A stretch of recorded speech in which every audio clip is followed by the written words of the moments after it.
The endless ocean shimmers beneath the early morning sun.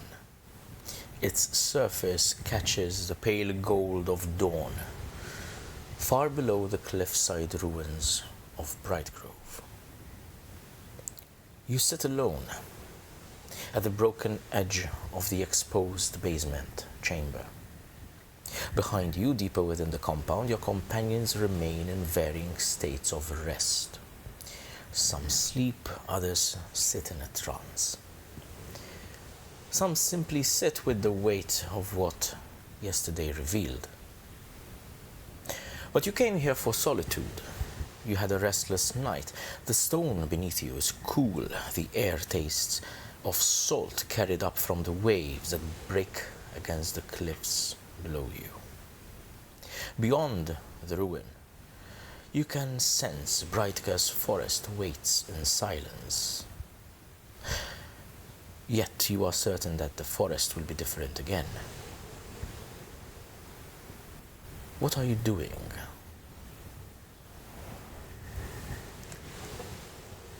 I feel like after all that we've gone through, this is the one moment where I am completely alone.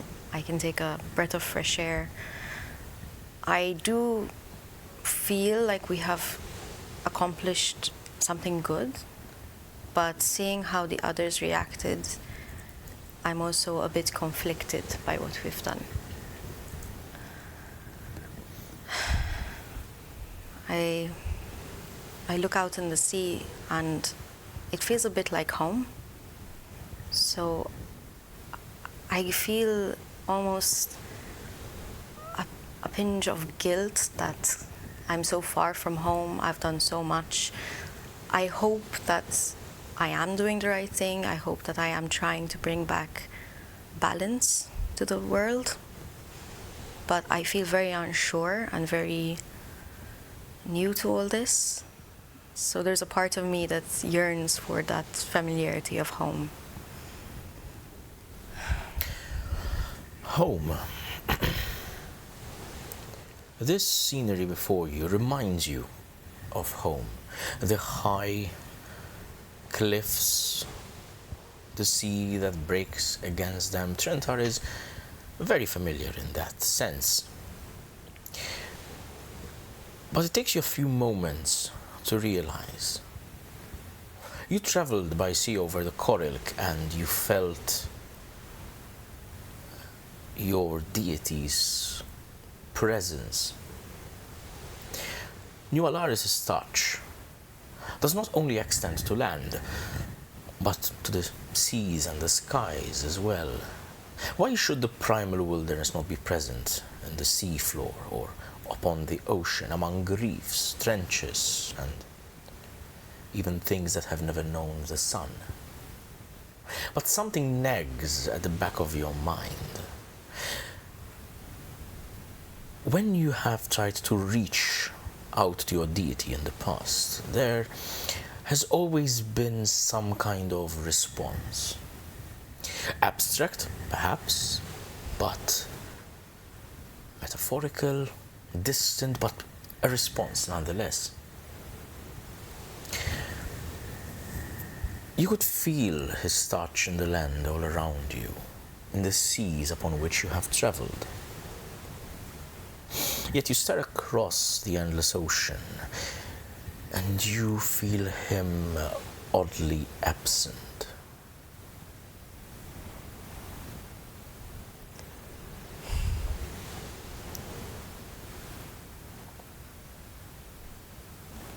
Can I try reach out for him? Tell you what we'll do. Roll a d20 and just add your spell modifier. Oh boy. This will signify you using your powers to channel some sort of divine power into trying to reach out to some sort of divine power by using your own. Okay. Spell modifier is here. So 18. Nice, very well. So this is a two-tiered roll. Okay, so there was a lower roll and the higher roll you get to do both. Okay. You get both pieces of information. You attune your senses and you reach out across the endless ocean. But there is stillness, silence. The absence is evident. It cannot be your curse. With each passing day, you feel stronger, more powerful. The primal divine forces that course through you have become easier to wield. You attune your senses further. And the vision comes to mind. The ocean, vast, infinite, and barren. Nothing lies at the bottom of this ocean. There are no fish. There are no reefs. There is no seascape. Only an endless depth, descending into a darkness that gives you this sinking feeling. And then you feel it. Thousands upon thousands of miles away, beyond the feasible limit of any voyage, far past the reach of sail or courage. You feel it. Nothingness. The edge of the ocean. You snap out of your vision, unsure whether what you saw was real or not. But then again, what would one do with such knowledge? Welcome to the Ringland Chronicles. Hello everyone and welcome back to the Ringland Chronicles. I'm here with the amazing cast of the campaign. Hello. Say hi everyone. Hello. Hello. We're here on session 4, or episode 4, depending on how you want to call it. Things are ramping up. Oof, wouldn't you say? Like my emotions. Everyone was incredibly distraught last time. Trauma, honey. Trauma. Yeah, I'll be honest with you, I did not intend to set out and deal that level of trauma. I didn't expect it would have that effect, but... It just come naturally to him. Roll for deception. Right, how's everyone doing? Ready to get in the game? So excited. I'm afraid. You're afraid? I'm afraid. Scared. You're scared, darling. I was the only one having a brief view of the tower, and it was quite unsettling. Oh yeah, I forgot in character that happened. In character. Well, Of course, presumably the only one. Let's put it this way. Right. We don't have any particular announcements this session. Except thank you as always to our Patreons who keep supporting us. And if you are not a patron, you can get to watch this episode about 2 days in advance by subscribing to our Super Geek or above. There are a lot of behind the scenes and tomfoolery and shenanigans and outtakes and BS. yeah, bullshit that we Backstage. go up the show. Bull stage, sure. That's what I meant. Yeah, and yeah, so I think we're ready to get into it. Who would like to do the recap this time? Oh, I have it.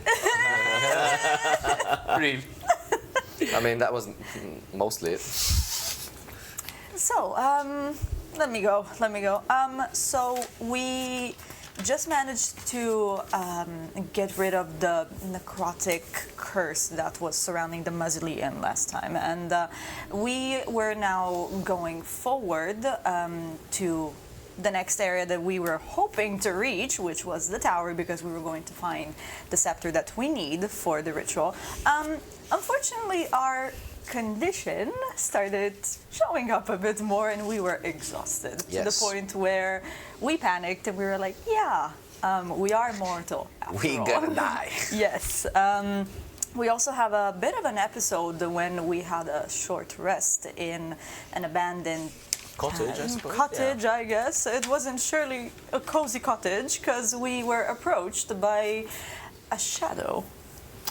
Or a shadow demon. Shadow demon. Technically speaking, because we were illuminated by our dear poor Gay, who had a bit of reaction to it, I was not happy. which was interesting. I was not happy Yeah. about His it. eyes started doing.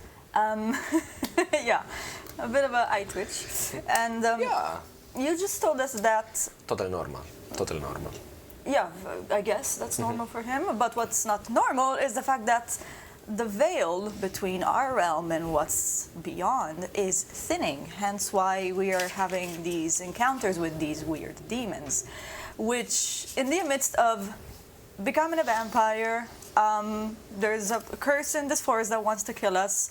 And that wants to kill anyone. yeah, really. you know, Comes into the forest. there's shadow demons and whatnot. Yeah, the thinning of the veil between realms, the eternal winter. Yeah, it's approaching. impending. It's like a picnic. Cocktail. A picnic. Just another Tuesday. So, Very accurate for a Tuesday, I suppose. so we decided after evaluating that we were in a dire situation that we would ask for help in Brightgrove, where me and Reyna, had some friends that we left over. And we were greeted by the mother and the sweet Timberlands with a huge dragon made of vines. Oh, yeah. Yeah. Who, Fucking hell, man. That scared me. We were That too scared. tired at that point. if you're allergic to That's pollen, not scary. nice. And we asked for help for, you know, some aid for our condition. Even though she couldn't help us lift it, she could have give us a bit more of energy to keep going, at least for the couple of days. Sorry if I interrupt you. I just want to add something that we noticed. In Shadowcast Temple, there is a similar structure as in Brightgrove, which are also similar to structures that are in temples in the south of the continent, which Yes. are possibly extremely old. Extremely, Yes. yes, Shadowcast Temple. Like from a Yeah. previous kind of society. Civilization, Civilization. empire, Yeah. whatever you want to call it. Yeah, so we find out that this whole structure that the Timberlings and the Mother started inhabiting for God knows how long, they belong to an ancient civilization that was maybe advanced. We don't know much about it. But what we figured was that beneath this structure, there was sort of a chamber locked in time that she opened for us, and she told us there is something underneath here that will help you, but I don't have the heart to take it. And so we enter this chamber and we find that there's a whole, I don't know, a catalog? Compound, yes. of seeds. Various Yeah. levels. An Like a archive. repository. Yeah. Yes, a repository, thank you. For all these seeds and for the whole like flora of the world, some we don't even know about. Then we find the chamber where we found a memory Crystal, orb. yes. And we saw a vision where we learned that there was this Botanist. laboratory with a botanist in it that was filing in these reports, stating that there was some experimenting, something was going wrong, and the Timberlands were actually apparently man-made, which was a revelation.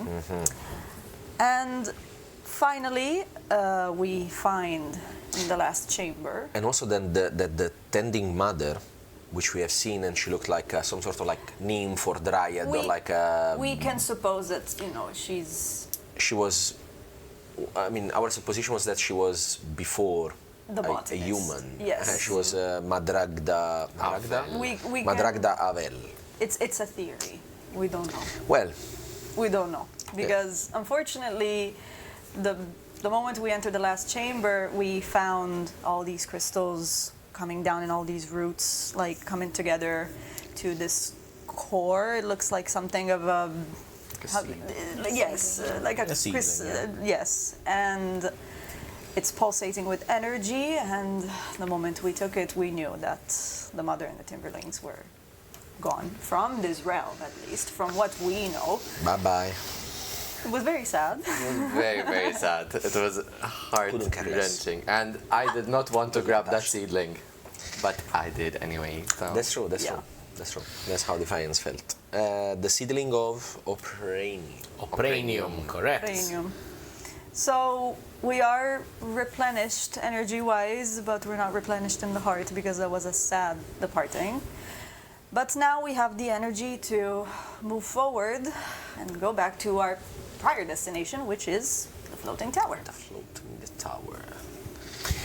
Of which we don't know, we still don't know the name of the tower. We you do not. don't know, yeah. But I think by this episode you will. Let's just get into it, shall we? Are you ready? Yes. Let's get into this episode of the Ringland Chronicles.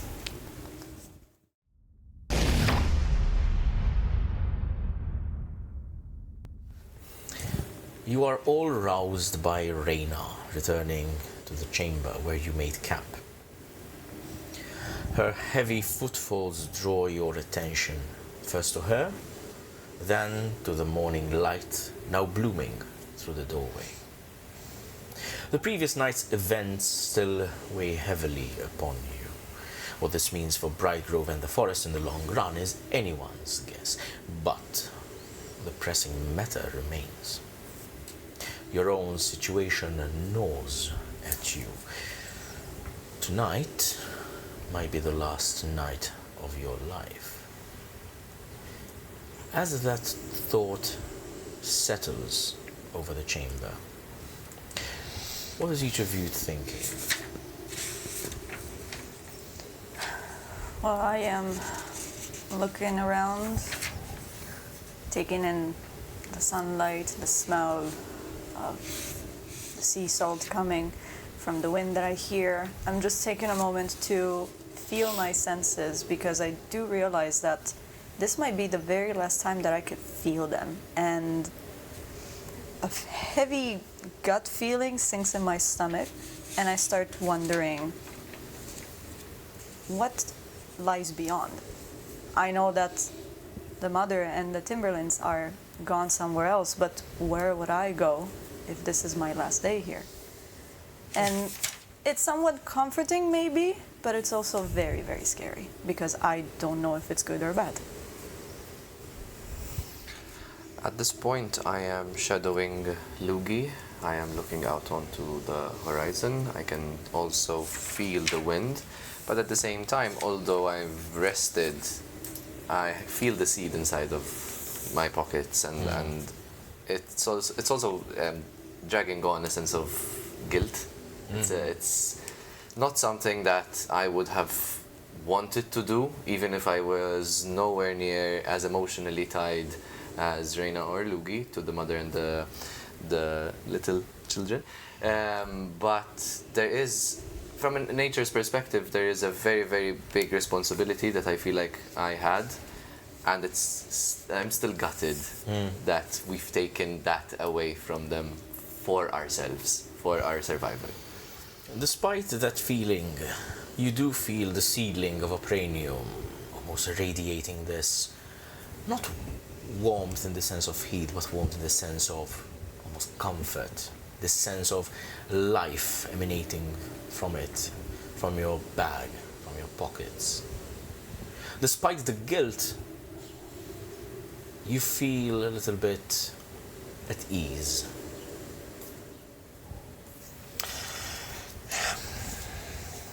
Defiance slept poorly, because even though he didn't really feel any personal connection with the tending mother,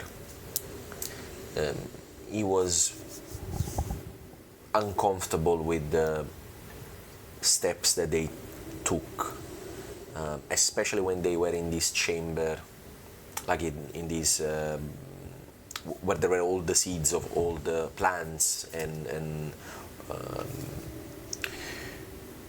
he felt a big responsibility of taking this away from this place, taking the seed away from this place.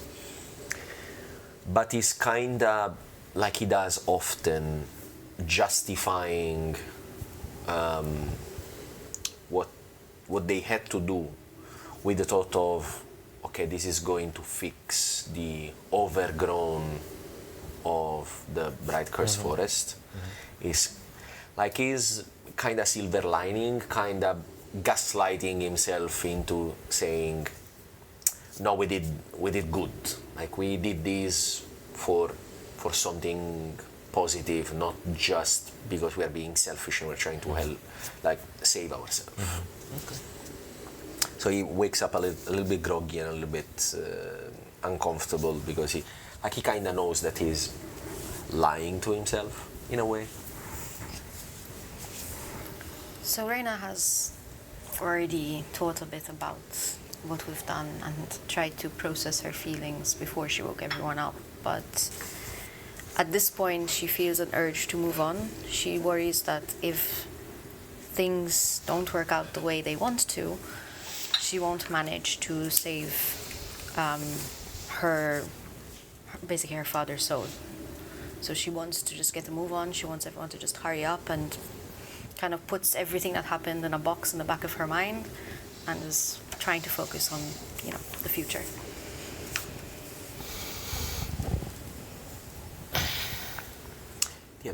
Yeah. Just to make sure, because I'm writing this down every time.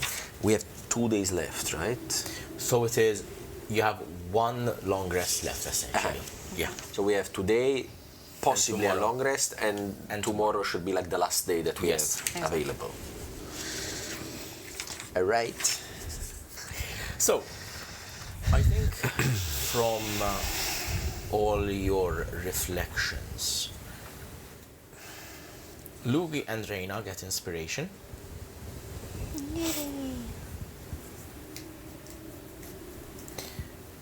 With these heavy thoughts upon your mind,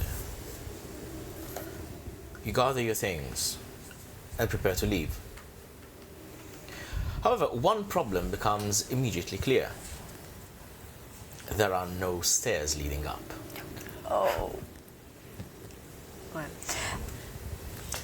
How did we got? Because she created roots, Hold up. and we killed the roots. Hold up. I mean- Wait. I'm quite athletic. Where the hell?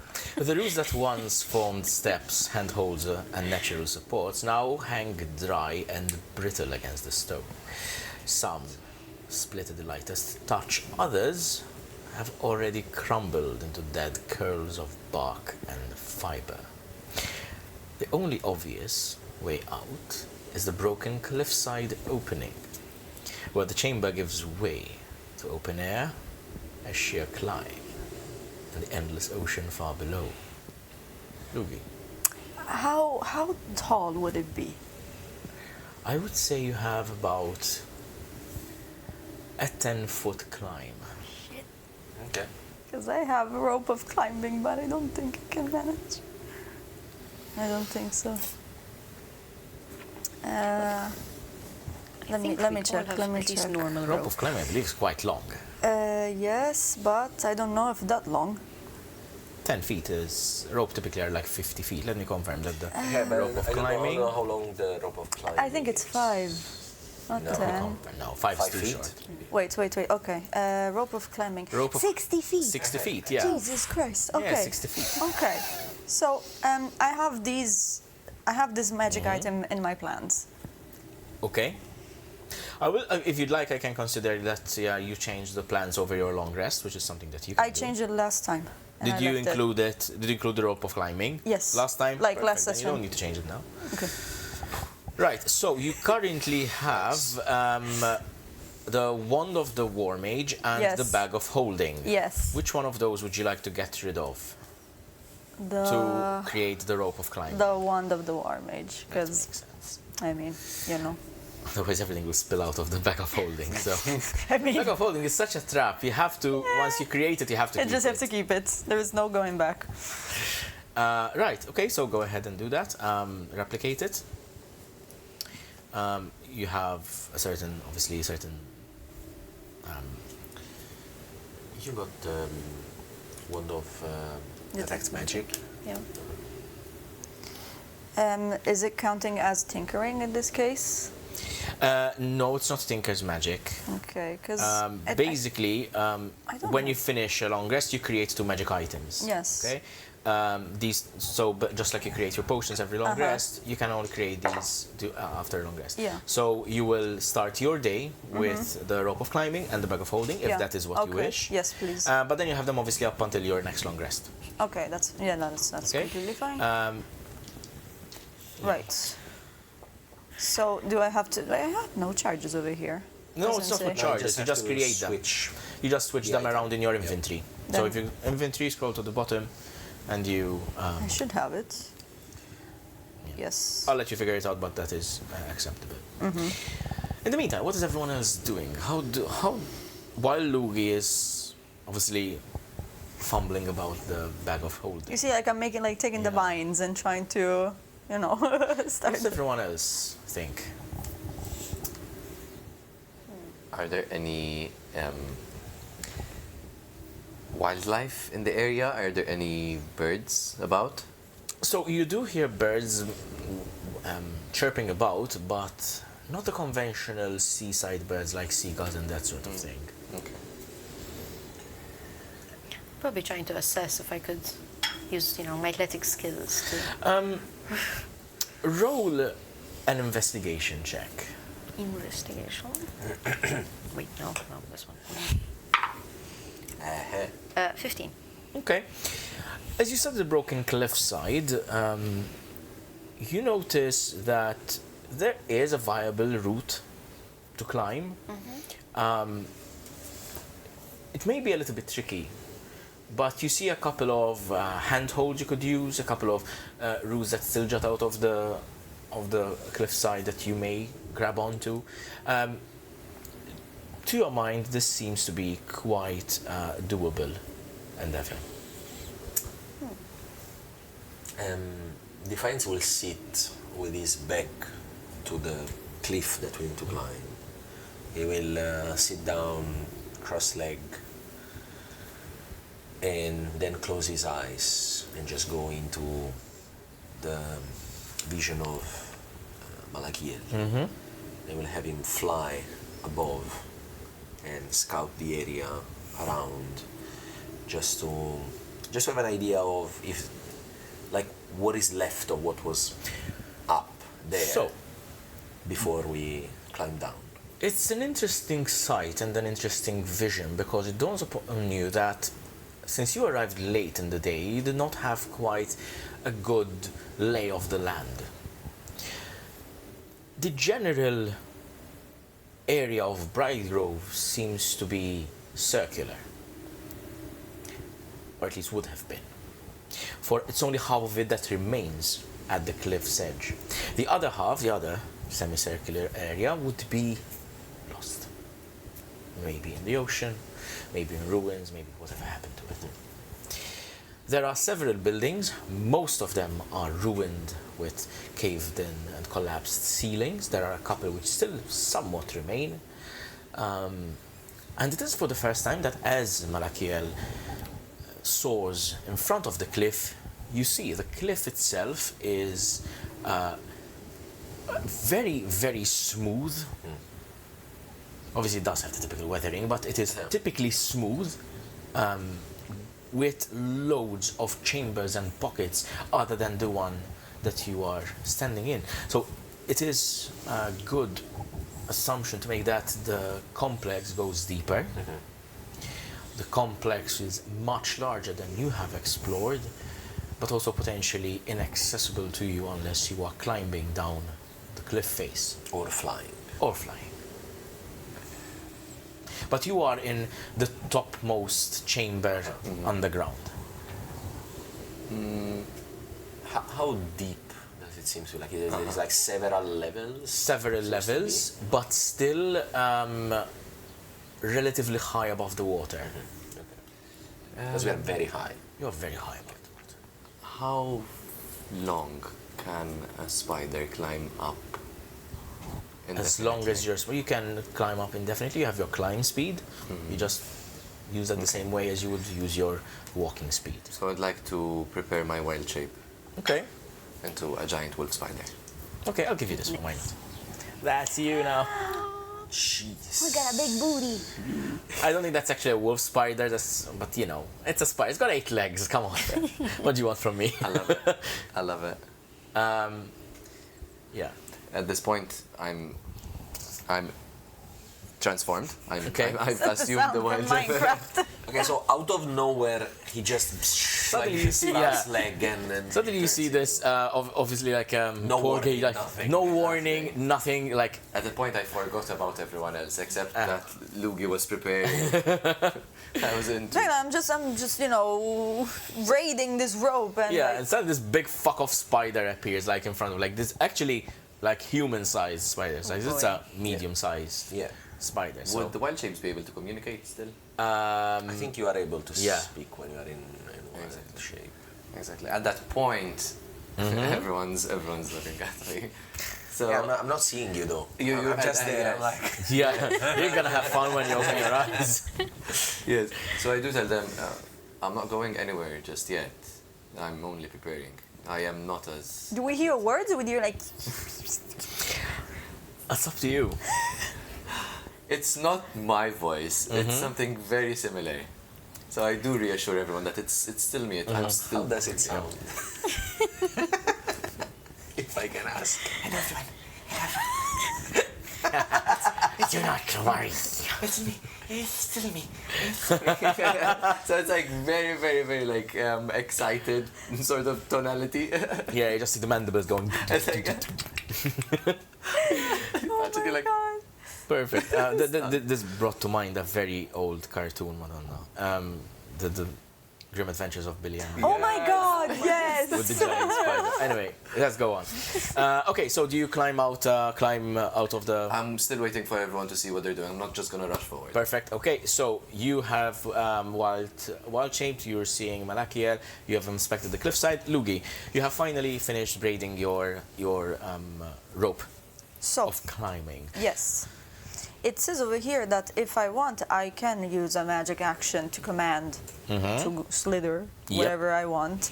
It does that up to 10 feet, and I can also command it to latch itself to something. The thing Okay. is, I have to know.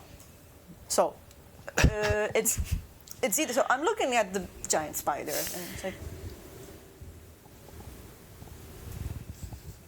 and I go,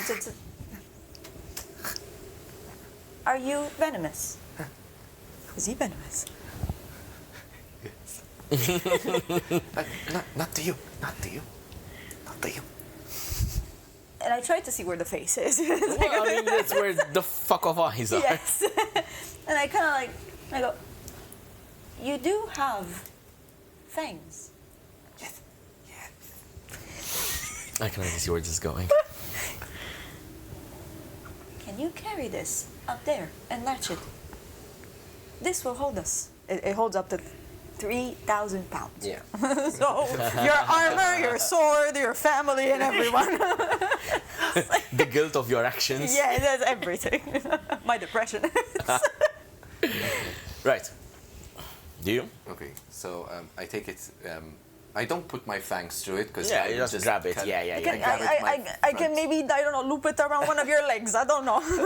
I'll grab the coil. Listen, you have 8 limbs. I'm sure you can Exactly. use one of them to just Exactly. kind of grab onto the rope. It's fine. You can use the other 7 to climb. Two holding in the 4. Okay, so I'll grab them. Yeah. I was like, okay, Ideally, yes. okay. And I just look at you like, is this normal? Yeah, this is the moment that Defiance side comes back, and he sees this giant spider. And like, by the gods, why nobody? It's told not me. my potion doing. Did you use a potion? No. How? I can turn into creatures. What the fuck is that? That's poor gay. And you see that his stuff kind of like, zzz, like Oh, no. when he like in the same way he does when he casts Eldritch Blast. And I go, oh no, I can assure you, poor gay was next to me, and then the spider is next to me. That's poor gay. As a spider. I get one of my lips and I. When the spiders kind of like rear up and do the.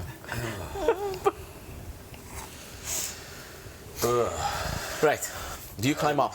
Yes. Okay, so this you see Porgate turned into a spider with the rope of climbing.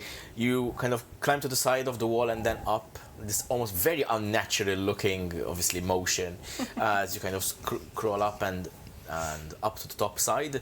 You find a large tree, okay, that you manage to secure the rope against. There's plenty of rope left to kind of like that dangles down. You notice that the breeze kind of has taken hold of it a little bit. It kind of swings a little bit. It's not like being blown off. It's just there.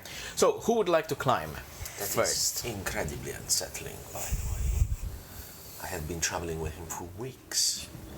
Weeks. And I've never seen doing anything that weird. What is unsettling about it? Oh my god, it's a giant, it's like a sheep-sized, cow-sized spider. It's an arachnid. Yes, that's what a spider is. We have small spiders. Why would bigger make a difference? Oh my god. Oh. Not the right morning for that. Who's going up first?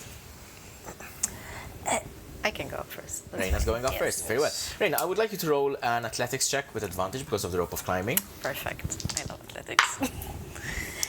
20 plus 6, 26.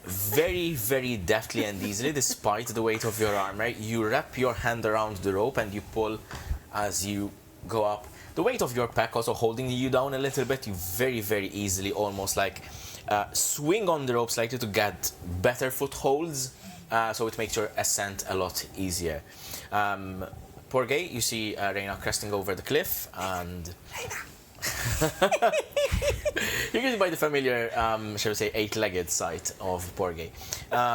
Next. I'll go next, if that's okay for you.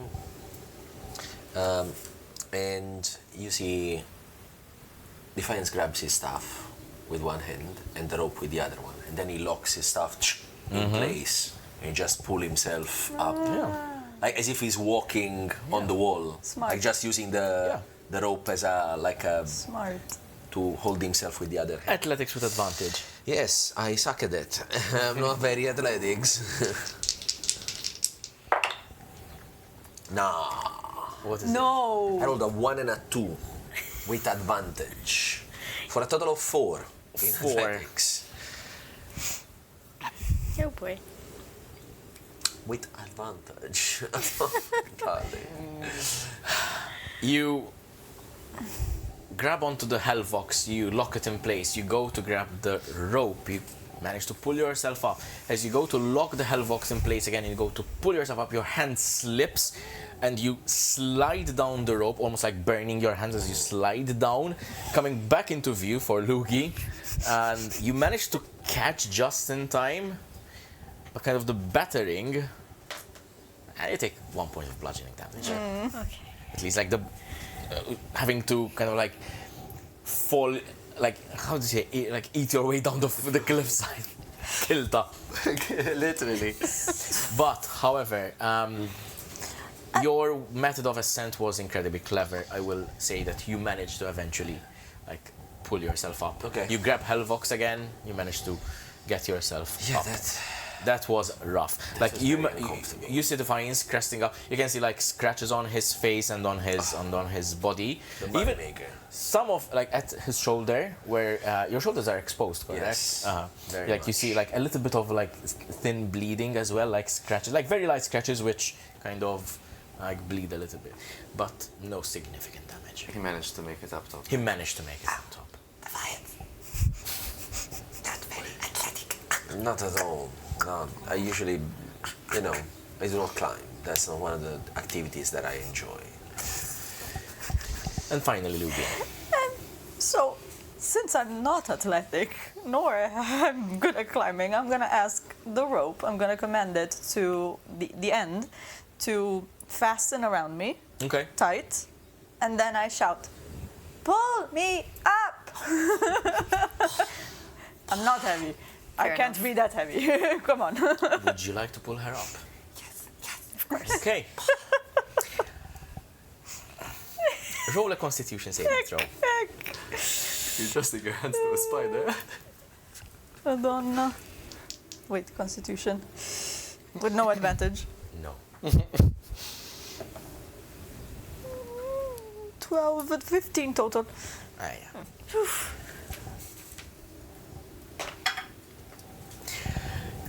As you tighten the rope around your form and it suddenly is pulled, you feel this tugging feeling as the rope digs into your side, and you suddenly realize this might not have been a very good idea, or at least not a very comfortable one.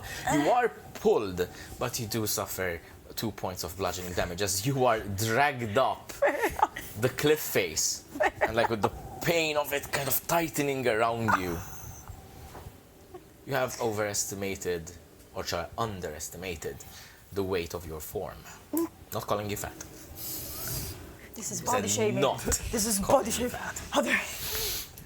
Exactly. So, as you finally pull yourselves out of the exposed chamber and onto the upper ruins, Brightgrove opens around you once more. The stone buildings still stand in broken rows, as I have said, swallowed by the moss and lichen and old vines. The immense egg-shaped frame of the College of Agriculture remains perched above you. But something is different. The flowers still bloom, the roots still cling to stone, the grasses still push through the cracks in the ancient paths. But the place feels empty. Brightgrove is still overgrown, but it no longer feels tended. If you wish, before you depart, you may take a few moments to look around before leaving. I would like to, just while they're pulling her up. Okay, so they are pulling that. Yeah. Okay, good. Couldn't bother. But also I'm not a big help in that sense, clearly. Defiance is a little bit, I mean, obviously he's very curious about new places. He has been traveling for a few years now, and he enjoys walking around, mostly in cities, but he enjoys, the wilderness as well. So I will just take a walk around, because obviously the day before we didn't have a lot of chances to take in this entire place. So, and I will also have Malakiel to fly to me and check this place around with me. You walk around the ruins of Brightgrove. You enter buildings a little bit gingerly at first, making sure there is nothing untoward inside, and you explore. As you realize that whatever fragments of knowledge might have been left here in a hurry, you realize they may have been lost to time. You return to the College of Agriculture, but it is that you notice that on one of the inner walls of the college, where your friends are still sheltering, there are several lines of script. They are carved beneath a panel of cracked stone. The markings resemble those found in the vault below. Roll an Arcana check. Okay.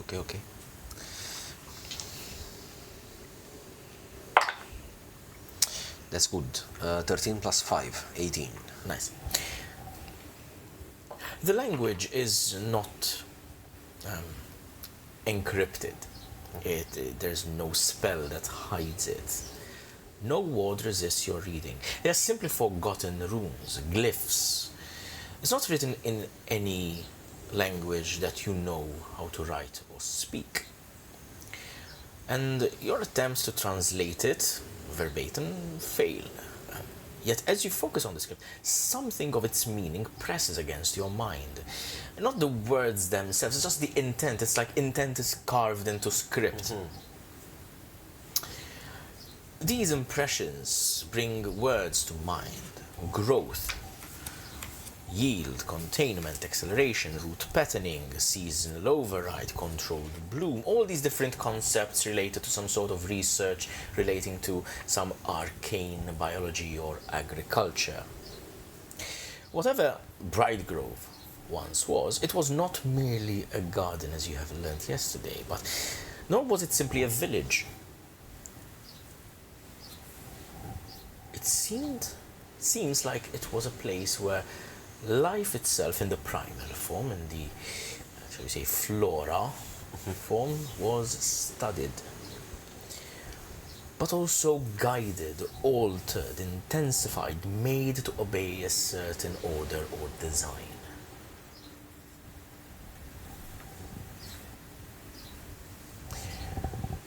Is anyone else having a look around? At this point, I remove myself Okay. from the spider's form. Okay. And the way I do it is the spider starts turning around, like rapidly, and I just through the dirt and the smoke. I was Dust, yeah. and I'm there like, ooh, okay. Haven't done that in a while. That was fun. I would say. So, are you ready to leave, or would you like? Yeah. Before leaving, because obviously Defiance is quite obsessed with communication and way of speaking. He's very interested in these runes that he saw there, which even though he did not understand the literal meaning, still communicated something to him.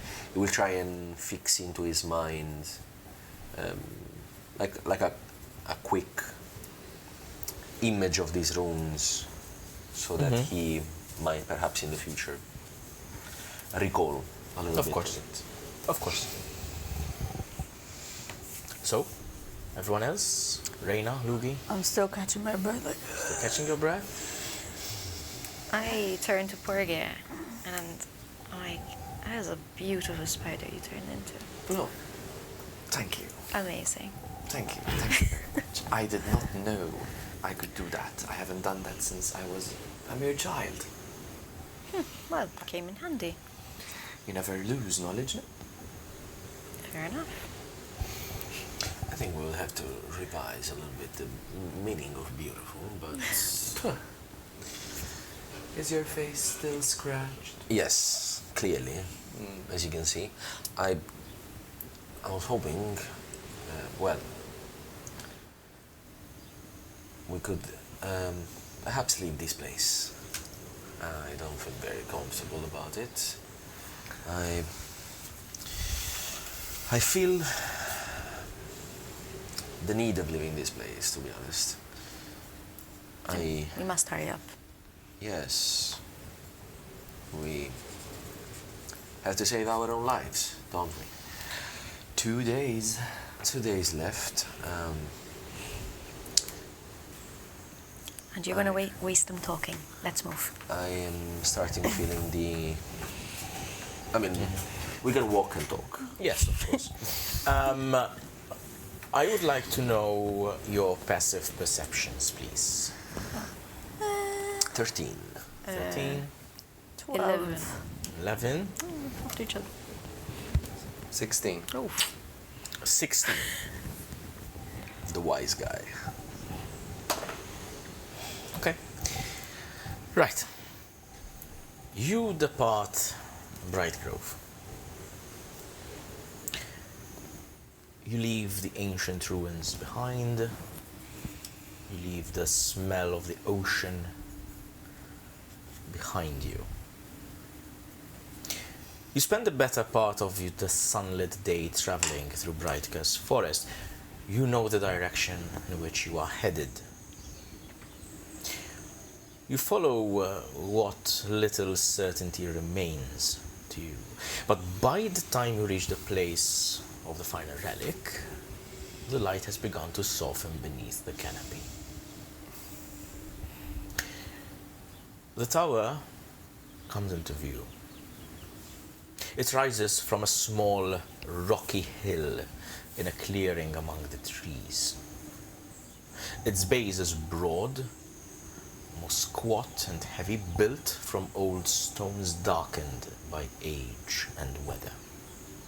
From there, the structure climbs upward until its ruined upper half bursts outward into open air. Broken rocks, crenellations, platforms, and whole fragments of chambers hang suspended above the tower, caught in stasis. They do not sit still entirely. Each piece hovers with a slight, uneasy sway, as though the moment of destruction was frozen before it could finish. The entrance stands before you at the foot of the tower, but it is warded. A magical barrier fills the doorway, shimmering in shifting bands of green, yellow, and blue.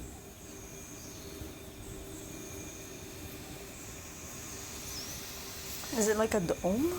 Almost like a barrier, yes. So half a dome. it's- over the door, So it's not completely closed, or is it? enclosing the doorway. Okay. First and foremost, Defiance will replenish his temporary HP that he lost before, and he will just. How wide is the perimeter of the tower? Like, is it? The tower is very large. The tower is, I would say, about 30, 40 feet wide Okay. at the face. It's got a flat face, which kind of, like it's a rectangular, but at the back it rounds. Okay. It's a very peculiar architecture. I will send Malakil just to go around the tower. Around the tower, Just to see if there is any back entrance, just in case. Malakiel Like a very quick one. flits about the base of the tower. You notice certain entrances, ruined windows, that sort of thing, but they're also warded. It is your assumption that this is an entire perimeter Yeah. being warded. However, I would like Malakiel to roll a perception check. Perception. My good friend Malakil is +1 in perception. 10. 10 in perception. Very well, Mela. He returns back to you, reporting that there is no other feasible way, at least not at this level. As you know, the tower is ruined, about halfway up. Is it something I've seen before? The ward. Roll an Arcana check. In the meantime, can I pick up a rock and throw it? As the rock impacts with the barrier, it simply fizzles into the air, Oh, lovely. vaporized. What was the 7? 21. 21. As you study this barrier, you feel this powerful pull. It does not simply come from the barrier, it comes from somewhere high up above you. Your eyes follow it, and it comes from somewhere within the broken crown of the tower, among the suspended ruins. You peer upwards, squint a little bit, and through the drifting fragments of stone and shattered chambers, you see tiny, thin arcs of magic sparking into the adjacent floating rocks. You are certain of it. The Sceptre of Aphozahne lies there. But how will you reach it? However, as you look at the barrier, it's not something that you have encountered before, but you have learned in your very brief time in Arcadia that magic can be manipulated. It can be perhaps destabilized or dispelled. How tall is the tower? Like the entirety of the tower?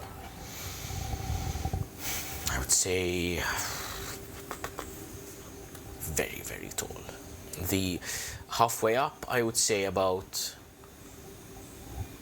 250 feet halfway up, so about 400 feet tall in total, I would say, at one point. 400 feet. Okay, that's massive. That's a lot of climbing. It's a relatively thin but very tall tower in comparison. But it is a little bit deceptive in the sense, since half of it is kind of blown out a little bit, it's very difficult to estimate the actual height of it. So the halfway mark where it's broken, It's about 200, 250 feet, 250 feet. roughly.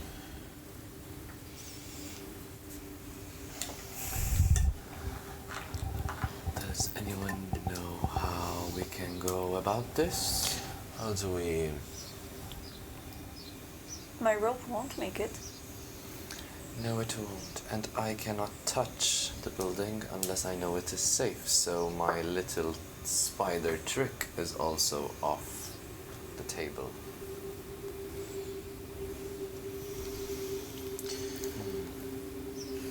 Can I toss another rock? Sure. As you toss the rock and impact against the barrier, kind of like crackles a little bit, and you can see this puff of smoke as it is vaporized. Yes, I'd rather not touch it. And the barrier is only on the door. It's not Around the entire... Around the entire Is it around base the of entire- it. Malachiel saw that one of the windows that was ruined and opened was also warded. But no, what I'm saying is, does it cover only the entrances or covers even like the wall of the tower? You see the ward is almost in the walls. It's not like jutting out. It's not like a bubble.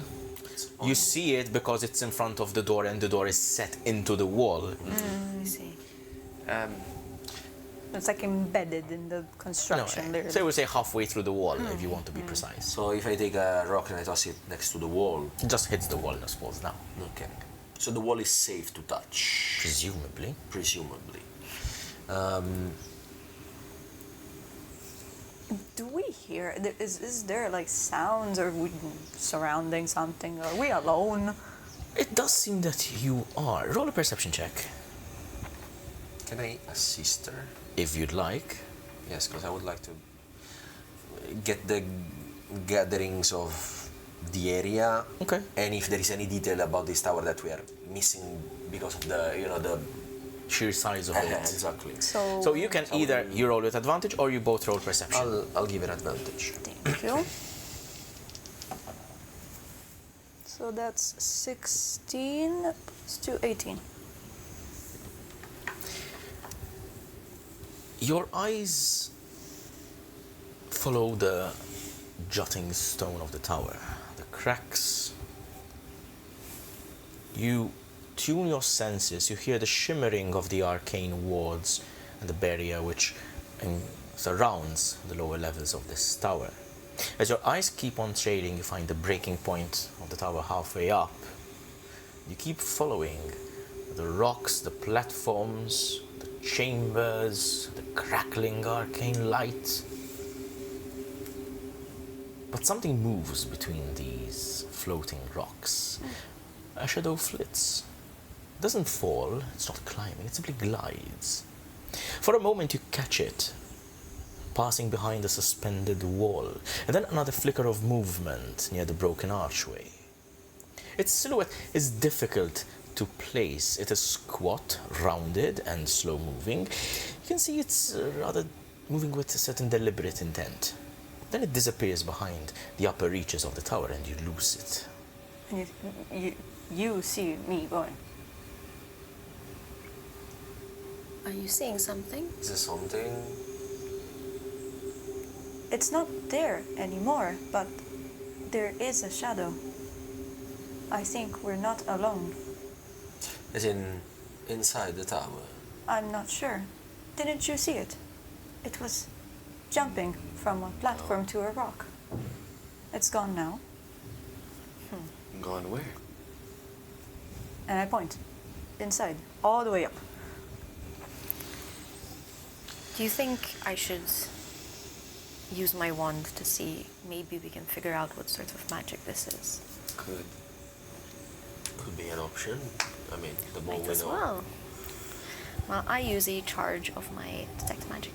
Roll it up. Very well. So, as you get the wand out and you tune your senses to it, you wave it about to try and discern anything of magic around you, and there is a significant pulse of magic around you. This place is full, it is suffused with magical energies, but specifically the barrier itself is abjuration magic. You want to have a school of magic. You also learn, much like Borge, that this kind of magic could be destabilized or dispelled. Can I try to manipulate it in a way that we can pass through? Very well. You could, if you like, try to interact with it. How would you do it? First of all, I would like to get close to it. You can get up close to it as like almost touching it if you'd like. As long as you do not touch it, there is no harm upon you.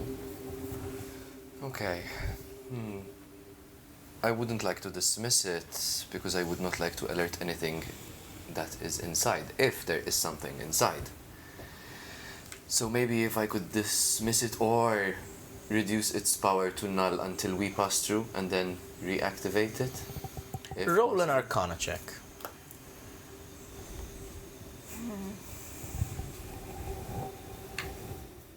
Oh. That's a 9. It's okay. 9. You try to find ways to manipulate it without outright, shall we say, magically influence it. Unfortunately, whoever set it up here is someone who knew what they were doing. The only way you can think of destabilizing it would be to overcharge it. Put in your magic into it and hope for the best. Have you found anything new? So, this type of abjuration magic requires every one of us to assist. Is it large enough for more than one person to? Well, the doorway is about 2 persons wide. Okay. In D&D terms, it's 10 feet wide, so that's obviously 2 people. I'm not magically inclined. I turn to Defiance. I need your help. Yes. We need to, let's say, overload it. Magically, of course. Can I borrow your power along with mine?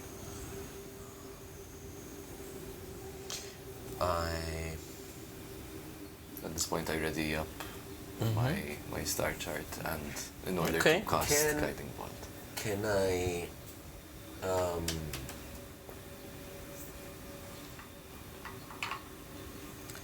I try and make a check to understand if what he's saying is actually something that is possible to be done? Roll an Arcana check, because that's probably what... Because now that he's saying it, I want to try and understand if it's something that I can verify. Roll an Arcana check, but keep in mind that you may not have been... Today is not helping me, yeah? Shall we say, magically trained. Okay, you are very well educated and academic to a certain extent, but not in the arts of arcane magic in the conventional sense. What did you roll? 7. 7. What Borge says could be true. I don't think that you would find any way to verify it other than trying it out and trusting your comrade.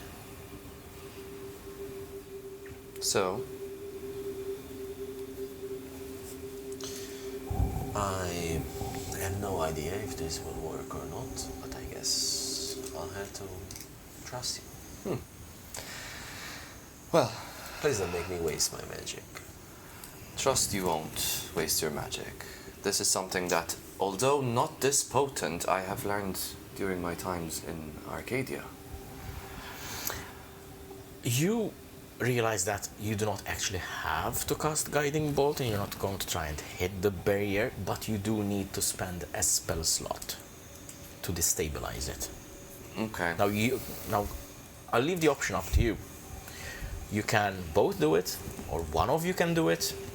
Obviously, Maybe we can do it one at a time to see what happens. So I can't use my star map? Use it? it's going to be... What do you mean? That's not a spell slot. Exactly. Okay. Yeah, I would love to use my Hellish Rebuke to to hit it, but Okay. That's also not Yeah. a spell slot. Exactly. Um, You can try one at a time. Okay. Let me start. try first. Okay, you want to try Let me first. try first. Okay. Defiance, you approach the barrier, and as you hold your hand over it, you channel your magic power. I'm going to focus on this new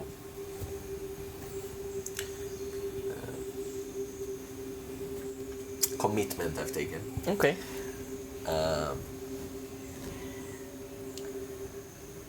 And in my brain, I will focus on the person that granted me that boon. And I will spend one of my pact slots I would like you to roll a channel Uh-huh. to channel the magic towards the door. D20 plus your spellcasting modifier. Today is not a good day to roll stuff. Yeah, come on. That's how we tell the best stories. Yes. Natural 20. Ooh, literally called it. 24. Yes. The barrier absorbs your magical power, and you can see almost this radiation of almost like this purplish magic shimmering through it. Then eventually it almost like shatters like a glass as it falls down. The magic power that used to power this, shall we say, barrier, coalesces, rides up your arm, and you gain, and I will let you add them on top of what you already have, 8 temporary hit points. Okay. Roll a 6 and a 2, by the way. I get them on top of the one. I mean, as Yes, in, I will let you added add them. to those. Yes. Okay. It's one of those occasions where it was just too cool to I'll let it. take I it. mean, yeah. Rule of cool. I'll take it. I have 20 temporary hit points now. Ooh, as you say, I lost You might need them. Hello. As the barrier dissipates, you can feel the stillness. The arcane humming of the barrier has subsided. The door to the tower is slightly ajar now, as you see it. There is just a darkness inside which you cannot just pierce through. You might have to actually venture in before you want to see what lies inside. Seems like you were right. It worked. And my magic is so powerful. Oh my god. That was absolutely incredible. You gotta admit it. You were useful, I'll admit that. I feel great right now. Like I feel that electric, almost as it got into me. Yes, next time I'll ask Lugii to do something like this. Thank you, Defiance. Well done. will I have to feel something coming inside me as well? I don't know what he felt. I mean, I just had if to you do like that, to, darling, I can bring you to places where you can have a lot of fun. Trust me. Like in Centaur? You'll feel a lot of things inside you. You're not gonna go there. Don't you'll, listen to you'll him. experience it by yourself. Don't trust him on these things. Listen, I am stunned. listen, that is forward thinking, because we're going to solve these, we're going to survive these, and we're gonna go bring Lugii to a brothel. Let's go. You enter. I look at you puzzled. Like, huh? You're gonna have the time of your life, darling, don't worry. You step into the dark interior of the tower. The moment your feet crosses the threshold, a deep bell rings somewhere above you. Once, the clock strikes the hour, and then silence returns. Though the upper levels appear to have been blown apart, these lower floors seem to hold some semblance of structural integrity. The walls are cracked but standing. The ceilings groan softly above you, but they do not give. The foyer itself is in tatters. It may have been well decorated in past decades, perhaps even elegant, but little of that remains now. Splintered wood lies scattered across the floor. Tattered cloth hangs from broken furnishings. Shards of pottery are strewn among debris. Some still stained with the residue of reagents or other ingredients once used by the wizard who resided here. At the center of the foyer stands a large spiral staircase that descends down into the darkness below the tower. But there is no staircase leading up. Whatever route once connected this chamber to the upper levels is gone.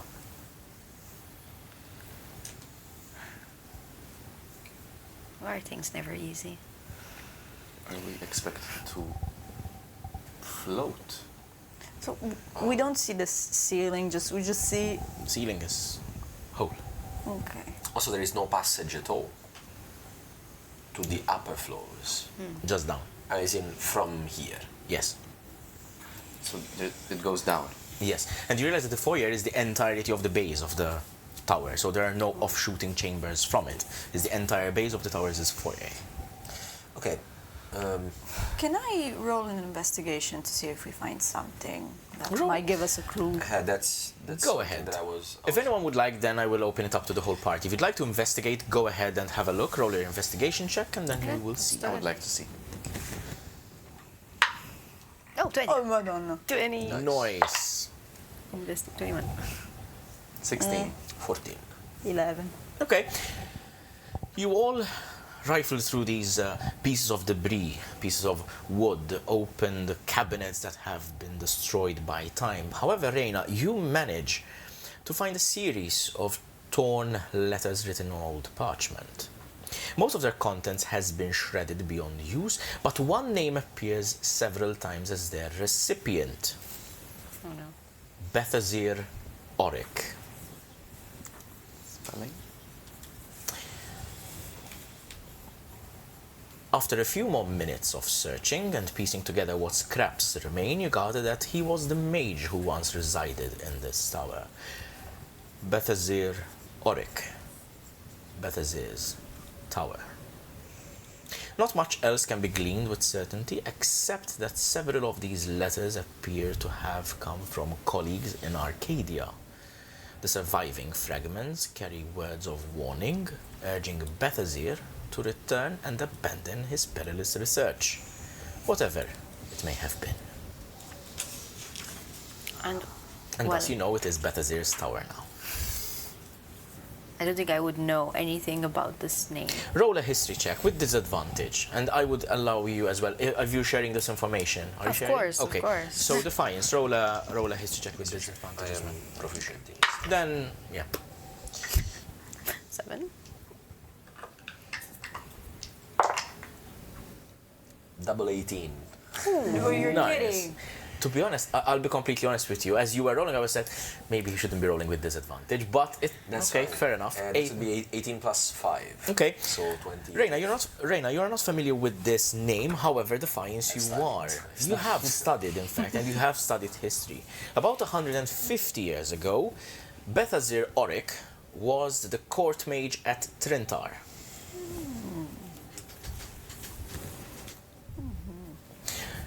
You recall his name in a series of lists that you would have studied, the list of all the court mages in the Trintarian history, for example. Not necessarily because there is any annotated or document related to him or any particular information related, but just, But he's one of. when you're reading of the list of many. leaders or list of court mages. Bethazir Oric was one such court mage about 150 years ago. Oh wow. You have a good memory. Yes, the gentleman who seems to be the one creating this tower was once the Kurt Mage in Trinta. How long ago then? About 150. Okay. More or less, if my memory does not betray me. It seems like, and as I take the letter from Reyna, seems like he was working on something quite dangerous in here. Well, Like, for example, how to climb this hell of a tower. yes, and it's expecting us to go down, not up. I mean, that might be just a mind trick of sorts. Perhaps you go down and you come up or something. But I guess there is only one way we can find that out. Has anyone else found anything interesting in this place? Anything of sort? Empty cupboards and pottery. Broken. Would you mind giving me a minute? To do what? I just need to focus on something. Oh, sure. We'll wait in the corner. Because I have so much time to waste. But fine. Well, it is not wasted time. Would you like me to explain myself more, or I can just do my thing? We're wasting more time talking. Just go do your thing. Yes. Or maybe go swing your sword.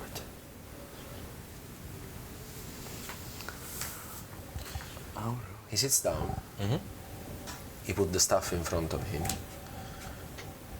he closes his eye, and with his mind, he starts talking to his patron. Mm-hmm.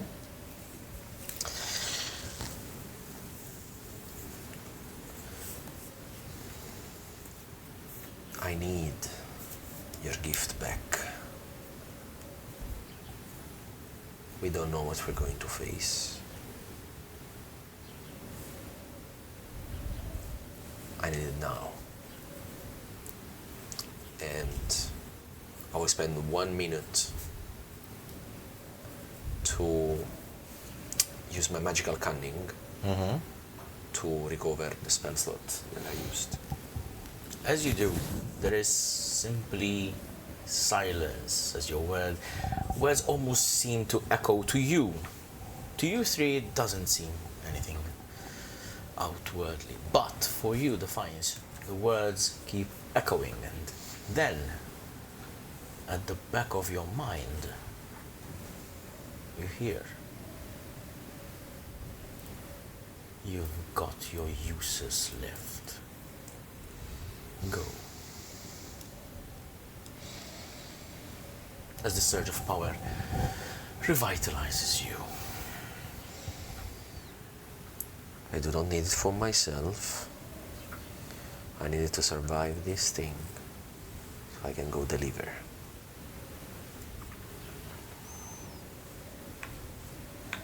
There is silence.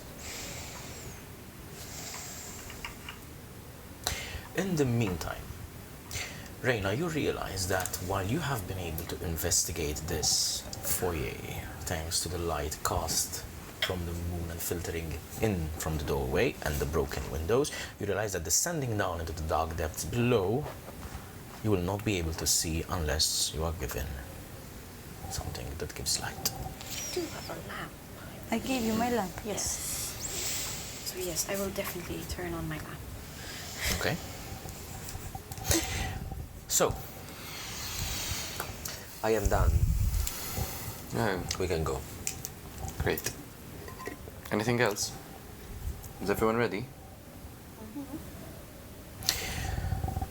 the staircase descends, and at first it is a tight spiral which seems to widen as it goes further down, almost beyond the tower's outer perimeter, until it eventually ends in a long corridor.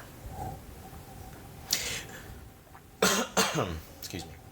The stone walls grow colder as you go, and the air begins to carry a mixed scent of dust, old smoke, dried herbs, and something faintly metallic.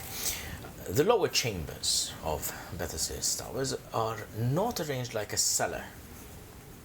You emerge in a main hallway which splits into 3 branches. Almost like a Y with a central passageway. There is a large double door at the end of each branch. They're all closed, by the way. Oh, great.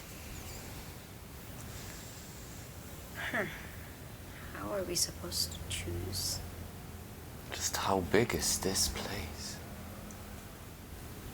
Fascinating. We don't hear the bell of the whatever. Okay. Yeah, but about that, what the hell was the bell coming from? It sounded like a clock. There are way too many questions right now. Yes. So where should we go to not waste time? Left, right, or middle? And at one point, you see me going like. I mean, that's one way to choose. Right. Based on... The rhyme I'm singing. I mean, do you have any better ideas, really? How long are the corridors? The three corridors? They're short or they're like long They're corridors? relatively short corridors. You can see the doors very clearly, even with your dark vision. Can I take a moment to look at the three doors to see if there is any significant difference or any writing, any symbol on the doors or anything? The doors look specific? as plain as you could imagine them. Okay. There is no scripture, there is no plaque, there is no sign which tells you what lies beyond the door. When you think about it, the mage Bethazir, who used this tower, perhaps needed not such symbols or identifications. Well, With my 24 on Bethazir, do I know if he was famous for anything apart from being a court mage? Like anything distinctive about him? Not necessarily.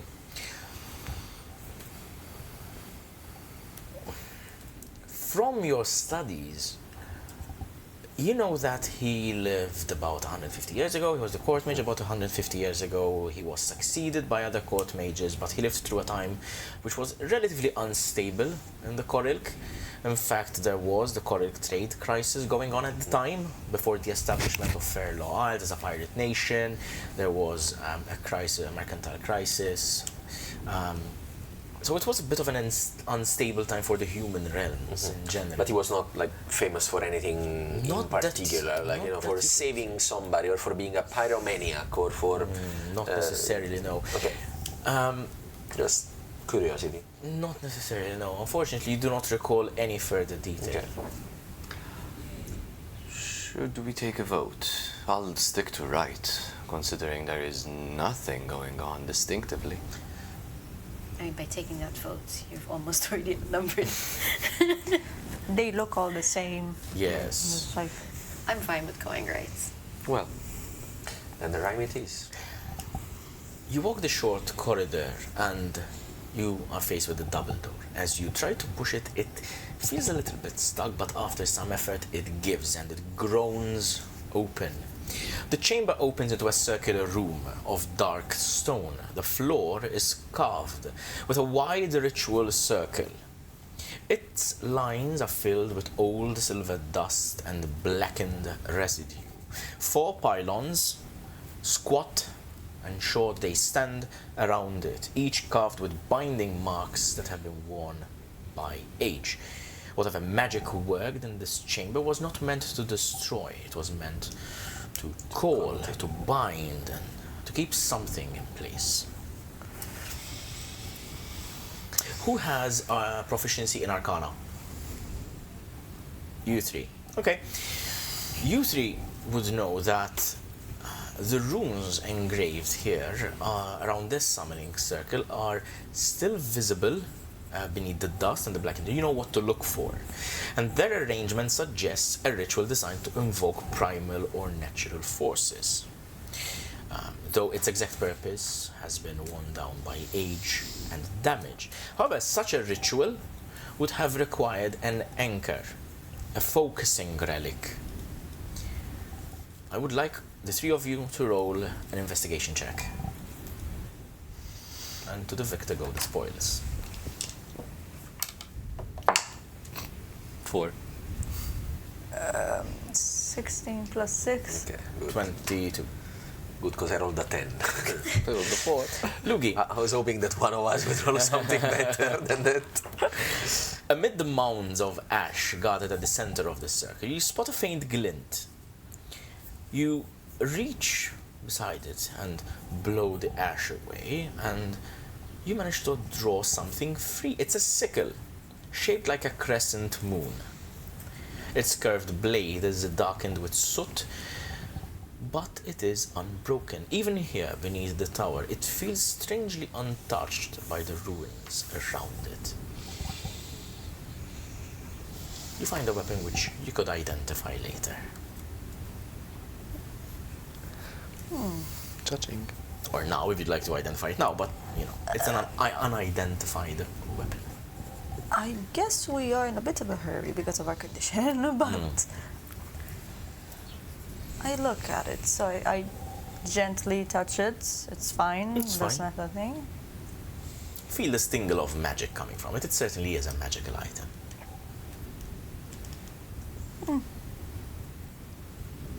And I show you. It looks like the moon. Yes.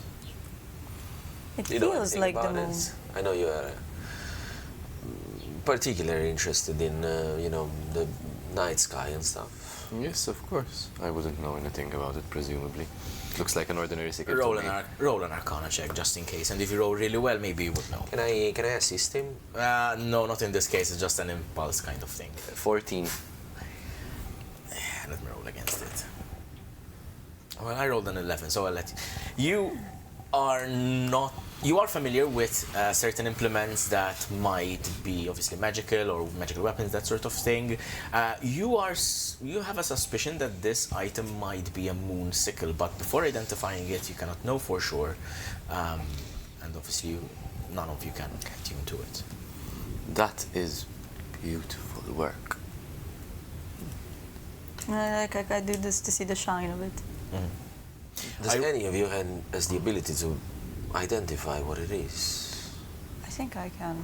You need to look into your spell Let's see. spell Do you list. identify the spell? I think I do. One of you does, I believe it is you.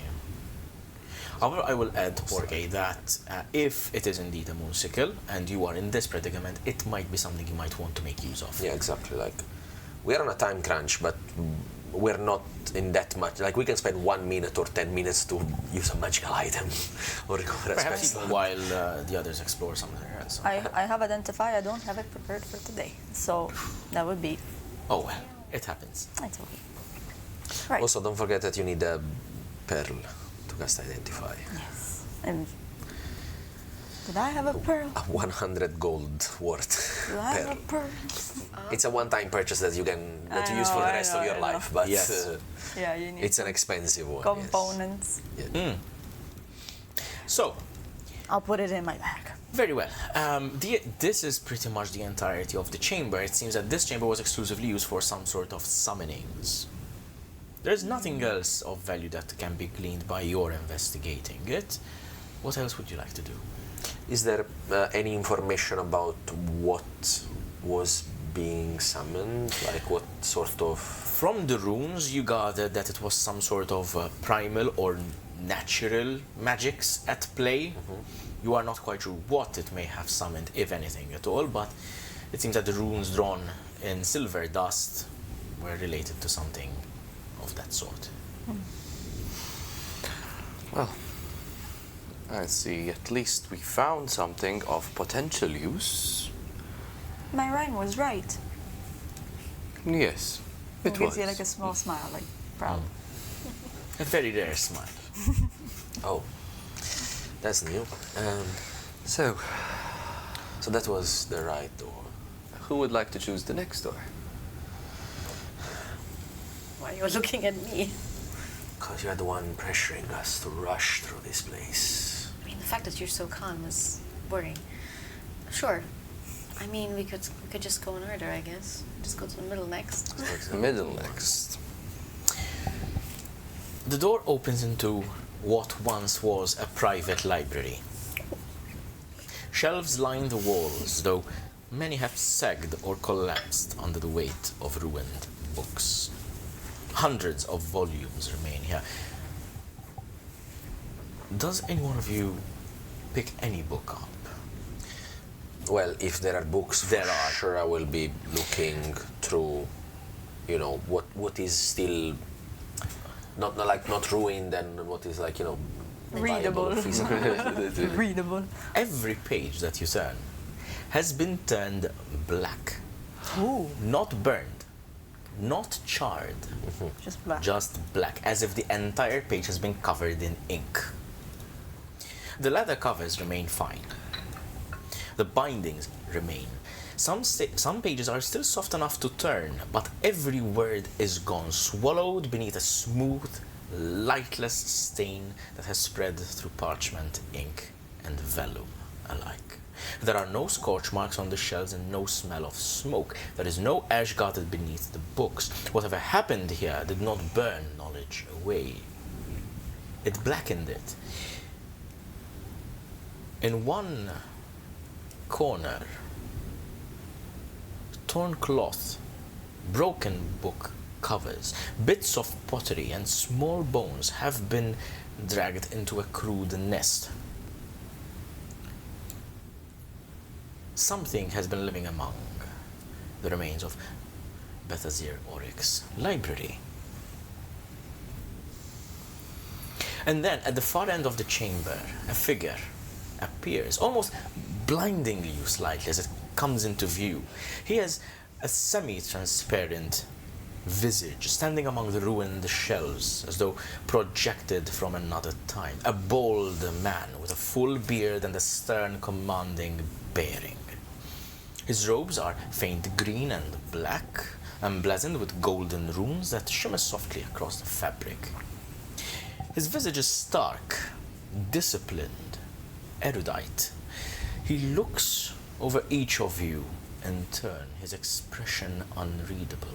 And then his voice fills the library, clear and controlled.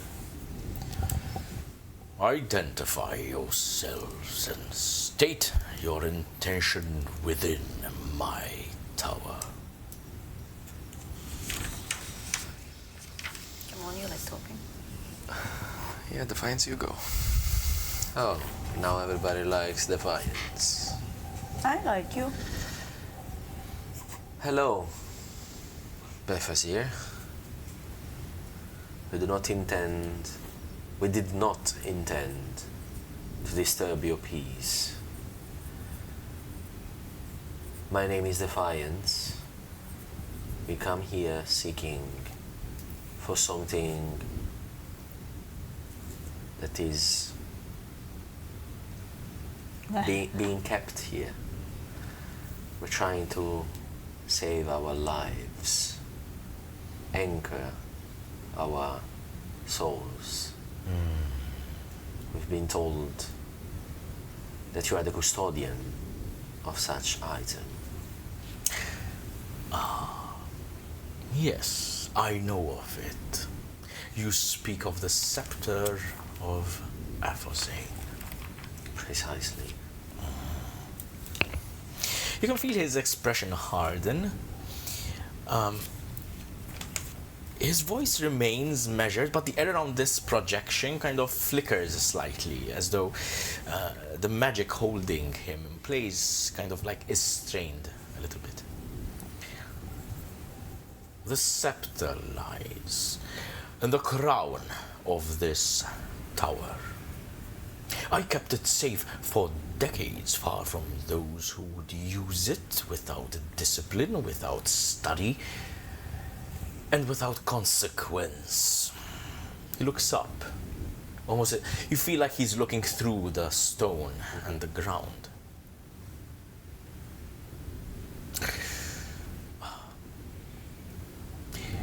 You say that you need it for your own survival. We have been cursed. Cursed. We have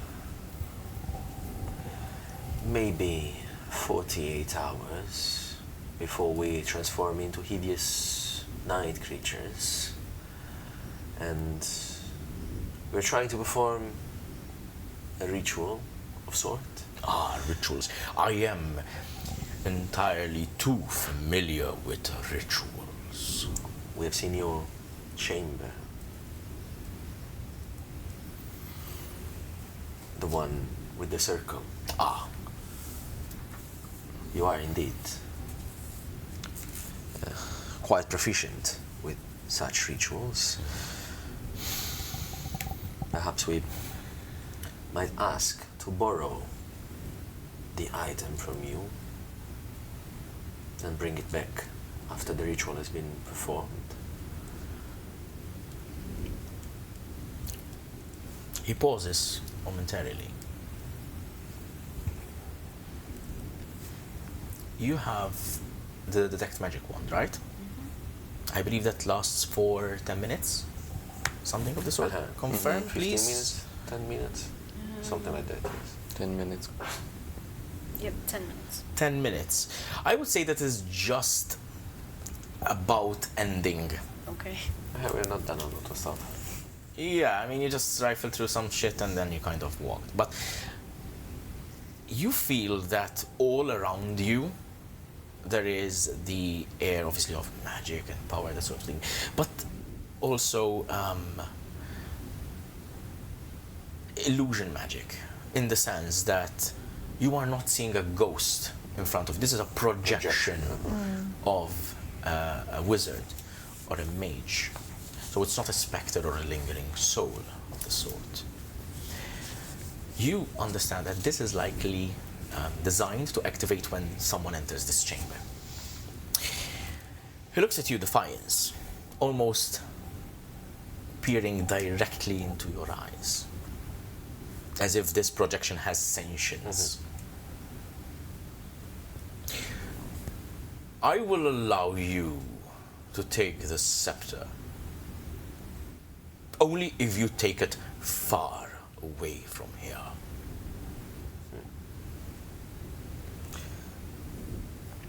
How far you need it to be taken? As far as you can. Well, we do intend to leave Brightgrove Forest and continue on the continent towards north. Good. Should we take it with us then? Yes. Why you don't want it here? Why would you want it to be far? The scepter is the instrument of my failure. There was a spell woven beyond tolerable limits. It turned upon itself and the upper tower was torn apart. I, Bethazir, died here.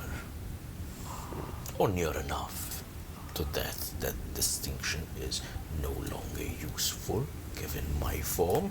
He raises his translucent hand, almost like looks into this kind of semi-transparent hand. I am simply a remnant of Bethazir, tasked with guarding what he could no longer reach. But something else has taken residence above. A dark and powerful creature moves among the ruined upper chambers. And I turn to you and say, see, the shadow. What is it? The shadow. Its name is Orodzek. Doesn't sound nice. Oh, Orodzek. Wow. What's her name? I have not seen it myself. I cannot leave these lower chambers, but I have felt its presence on the broken tower's crown, and I have felt the scepter's power bend around it. As I am now, I have no further need for the artifacts of this place. The scepter's magic sustains the spellwork that holds the ruined tower aloft.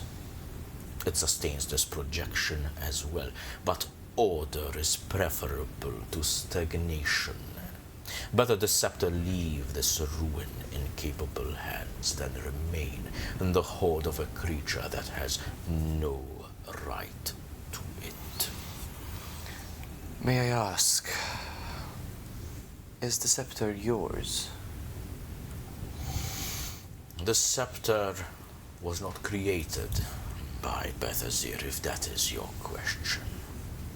If you ask whether I owned it, it came to my possession. How do we get to the upper chambers? I can aid you along.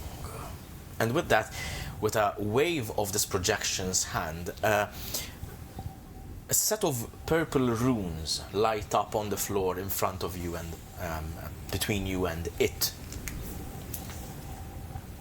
I can get you to the crown of the tower.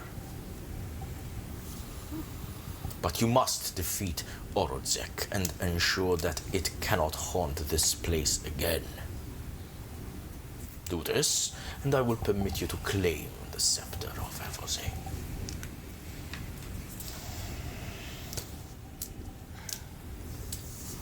Are we ready? Will removing the scepter have any effect on the stability of the tower? I would assume so. Oh, perhaps we'll have to have a contingency plan for when we remove the scepter. Is there anything you can tell us in terms of how do we get out and not get crushed by the falling debris? We do intend to leave with the scepter, not become preserved as exhibits here. I have modicum of power left. Hold out your hand.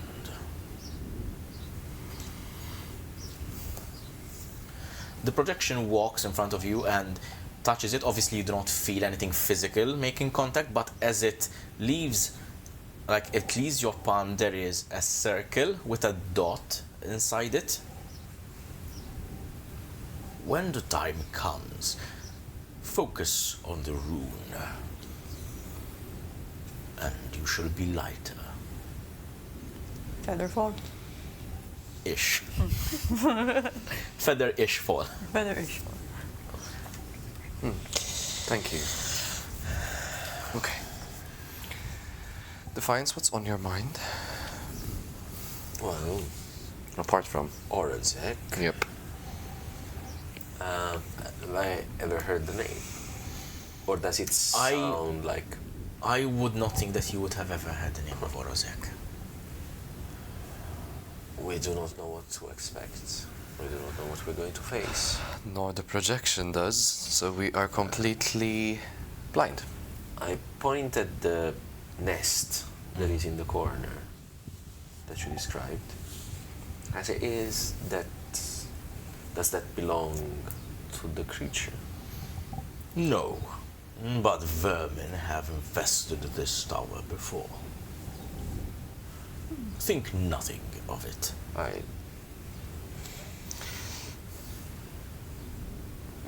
One last question. What happened to the books? Is there any chance we might learn something from this library? I'm quite interested in different cultures and...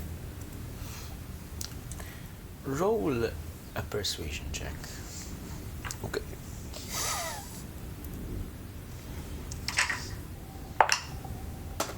$19. Okay.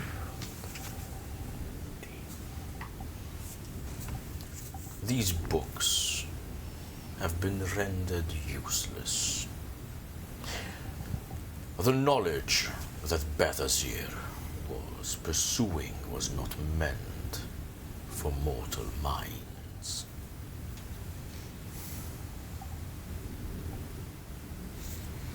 Some Lovecraft vibes I'm getting. Good. Very well. I guess we will proceed with the purging Wait, of the evil in this place. since the mage is no longer here, would it be okay to maybe go and find something in the next room, since it has no use anymore? Trying to lose the loot. He doesn't use I'm assuming you point in the general direction. In that chamber, Bethazir kept reagents. Rifle through them, see what you can use. Thank you. Is there any chance you have any information about this site Oh, can I just go on the bag of holding? I mean, it might be useful to defeat Orazek, perhaps, if you could tell us more about it.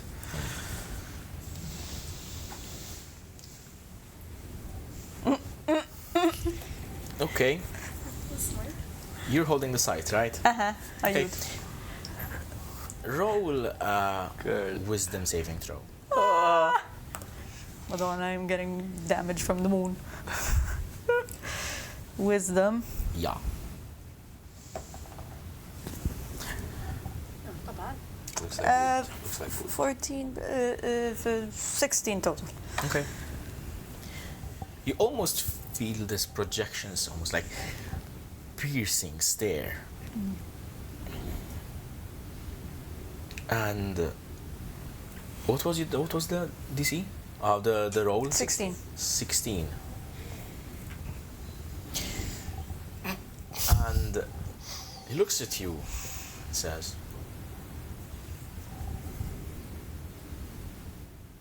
"That is not from where you come from." And just freeze. Like. And I stare at the projection. That is an artifact that Bethazir procured during one of his researching bouts. It is a moon sickle. You may add it to your inventory.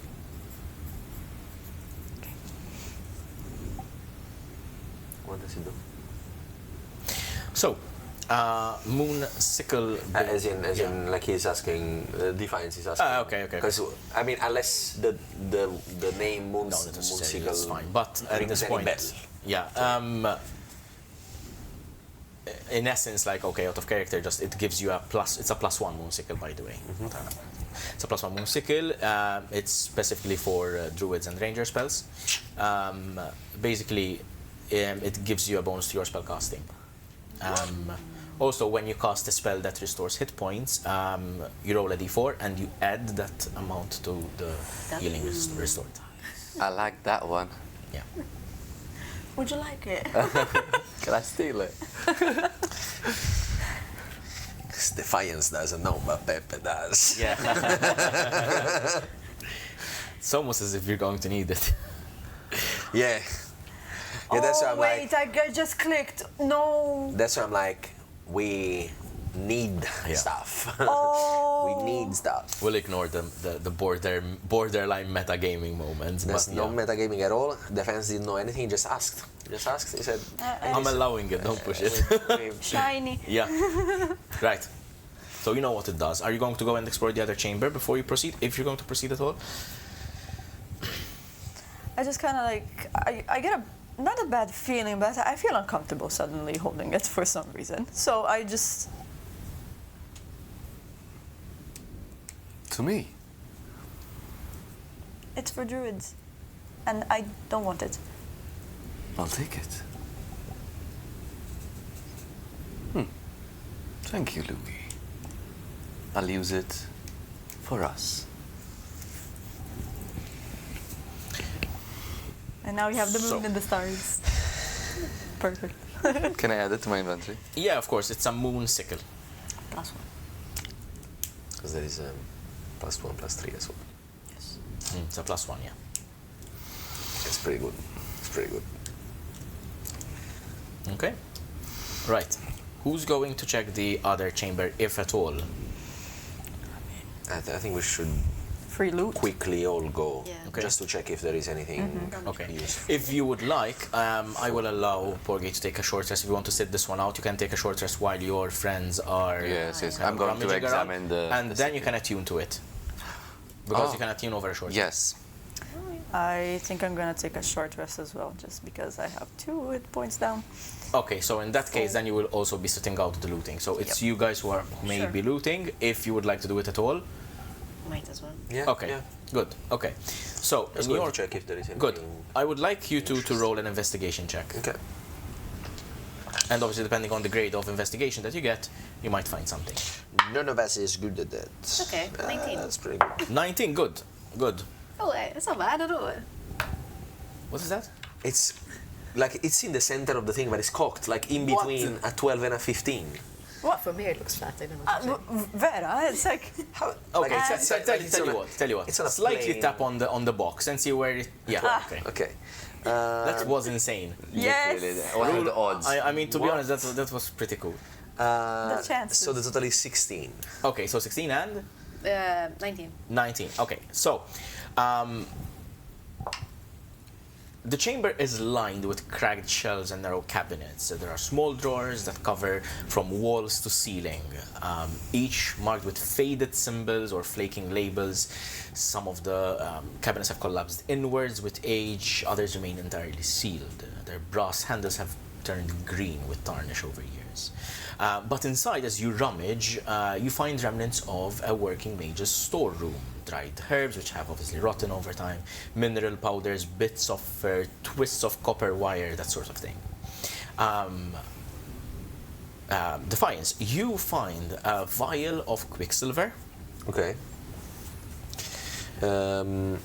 Does Defiance know anything of what there is? Well, quicksilver is not an extremely common material, but essentially it's a material that you would have known. You know what quicksilver is. It is a metallic liquid, essentially, like mercury.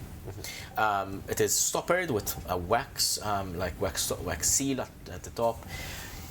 It feels relatively heavy. I mean, it's from a mage's storeroom, so you would assume that it would have uses in perhaps in spells or rituals or that sort of thing, or else you can sell it in the future. On the other hand, I'll collect this for Lugii. I don't know what it is, but she'll probably find it useful. on the other hand, and I shit you not because it's actually on my loot table, you find a pearl. No. Nice. That's good. Oh my god. That's good. I will show you the table after. That's good. But the pearl is there. No. That's Yeah. good. Lugii's gonna be very happy. You're just gonna bring her toys, basically. Like, shinies. You find the pearl worth 100 GP. Damn. It was 99.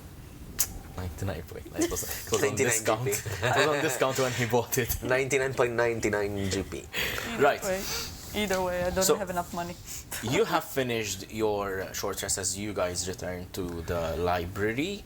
Yes, DM, I need a bit of your assistance. Yes. I can't find the moon sickle. Okay, let me see if I can just edit for you. Thank you. Once we come back, obviously I will just hand you this vial. I'm not sure if this might be useful, but Okay. yes, There you that go. is the one. I thought you might. I saw you, doing potions and stuff. So I kind of shake it to hear if there's a sound, like the difference. I don't know. Like, It sloshes about. I know what the issue is. I'll fix it for you. I'll give you the moon signal. Thank you. I open it and I take a sniff. It smells metallic, but not metallic in the same sense as rust. You know better than to actually touch it with bare hands.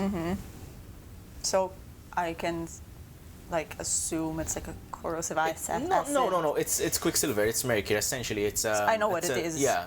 Okay. You know what it is. Yes. Okay. I was like, oh, thank you. Be careful with this. Do not manage it without gloves. Fair enough. We also have another thing that we found.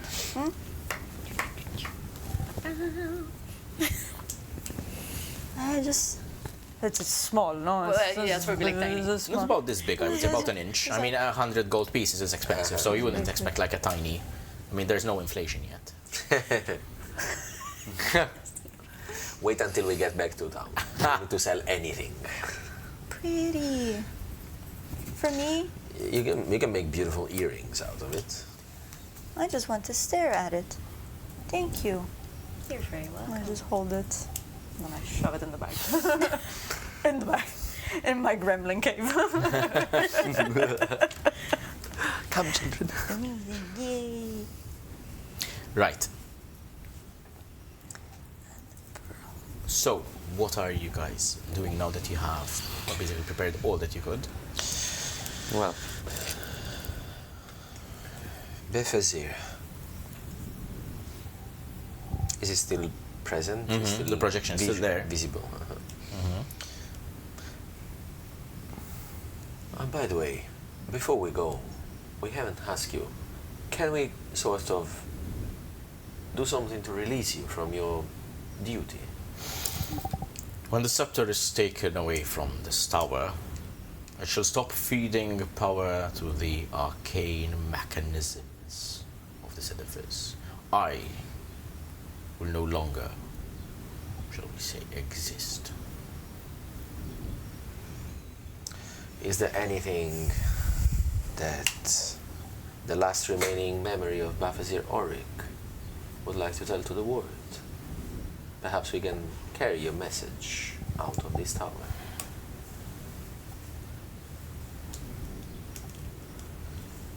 Any wisdom that I have had,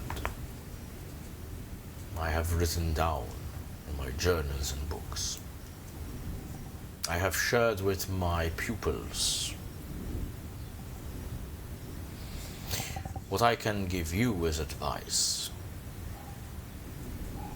Be wary of the... Roll a wisdom saving throw.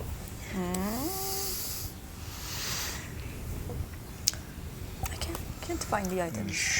7. That's rough. It's bad today. You won't find it as an item in the inventory, though.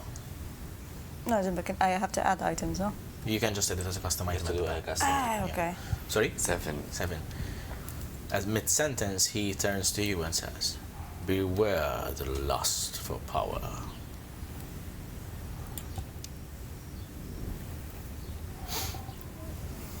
Those would be the words I would tell the continent. Very well. Are we ready? Well, he does send a chill down my spine, and I'm quite. Should we go? Yes, we will put the last piece of your soul to rest as we leave this place. It has been an honor to meet such a famous mage. Or me, I hope sort of. you succeed. Thank you for your help. I hope too. Yeah. Yes. Thank you. Let's Thank go. you. You step into the runic circle. One by one, you step into the runic circle, and with this almost like puff of purplish and silvery smoke, you are teleported away into the upper tower. Let us take a short break. Thank God. Die, good alley.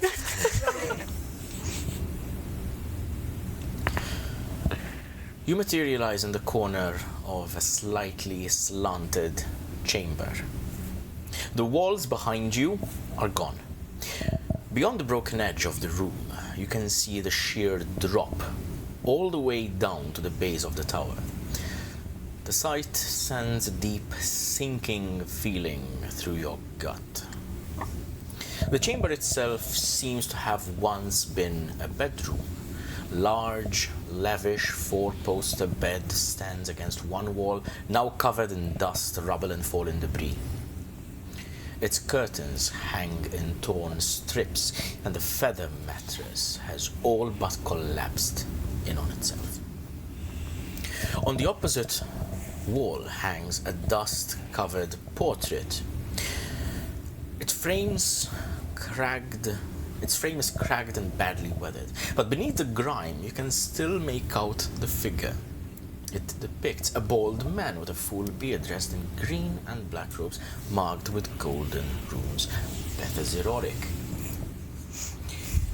Just as he appeared in the projection below, whatever comfort this room once offered has long since been buried beneath stone and ruin.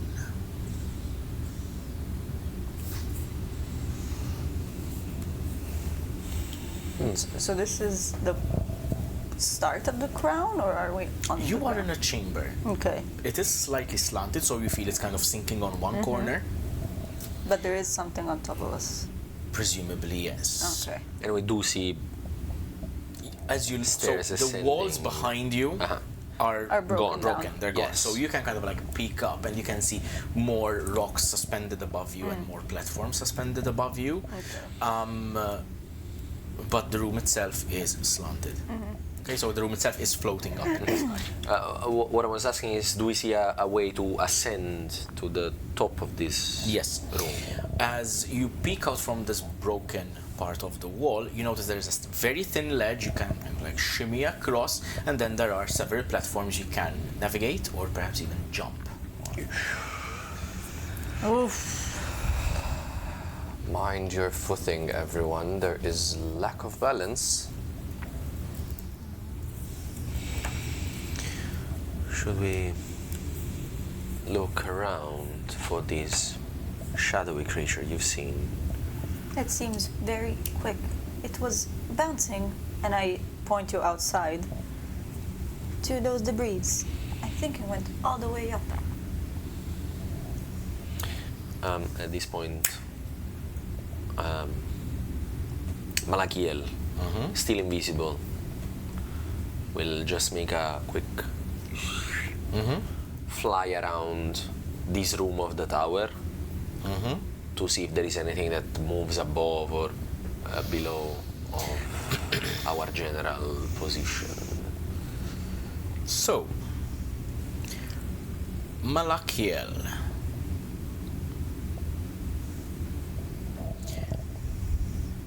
Are you seeing through his sight? Yes. You make a circle around this chamber, and it seems to be just the chamber itself is kind of propped up in midair, and you see the platforms as I have described you.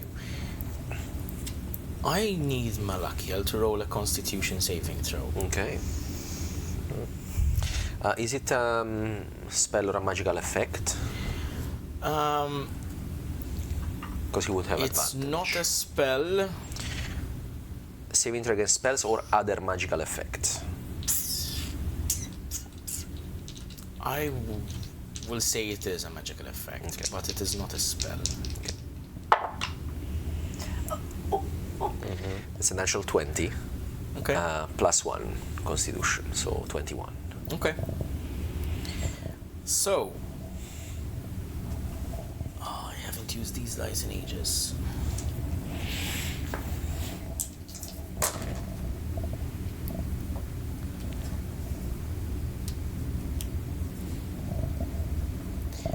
As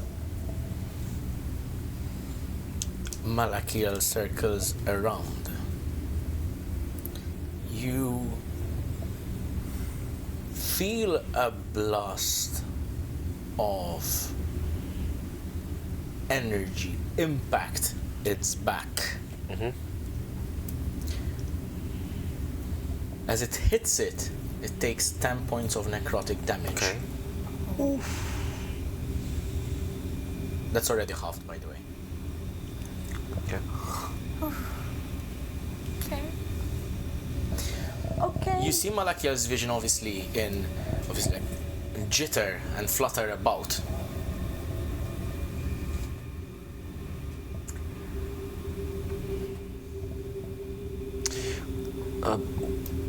What has he been hit by? It was a blast of necrotic energy. Yeah, what I mean is like, did it was like a ray of something, or like did he hit something solid that was there that he couldn't see? Like It hit him in the back while he was flying about. okay, so Ambushed him in a way. so did we see some? Did they see? They did not.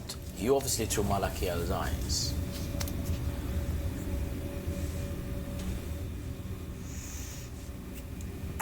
So we're on this floor that is like Yes. a little bit inclined, and he's flying around where we are And when he was turning around, he got hit. from the back. And we are on the floor, we didn't see. No, because the room is actually like a whole room, just one of the walls is missing. Ah, okay. I thought all the walls around were No. missing. Ah, okay. Three okay, walls okay. are Okay, there. okay, okay, okay, okay. Yeah, just a hole in the wall behind okay, you. okay. Then as he continues flying away, like obviously we'll look around to see what hit him. Roll perception check for him. 17.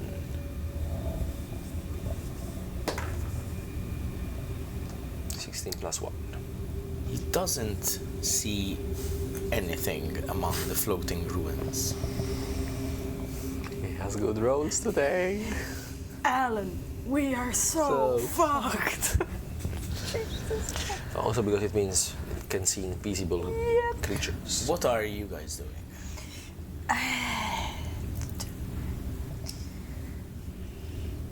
I mean, the stairs, they're going up, right? There's There's way no up. stairs, just passageways, kind of like platforms. But you are still in the chamber itself.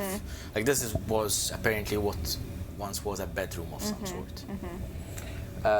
Defiance grabs the wall behind him as he cannot see at the moment, and he says, Malagil was hit by something. Is he okay? You cannot see it, It must be the shadow. but it can see him. And Malagil disappear and he appear next to me. Invisible still. Yes. And my vision comes back. So I kind of peek from the hole. Roll a perception check. It's just like, no, I want to go outside.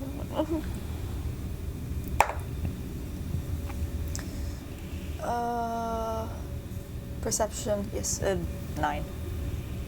Don't see shit. It's night, it's dark,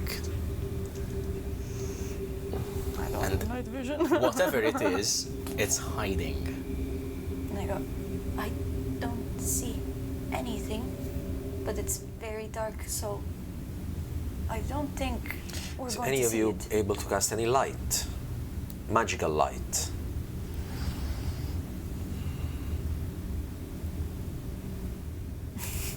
Don't look at me.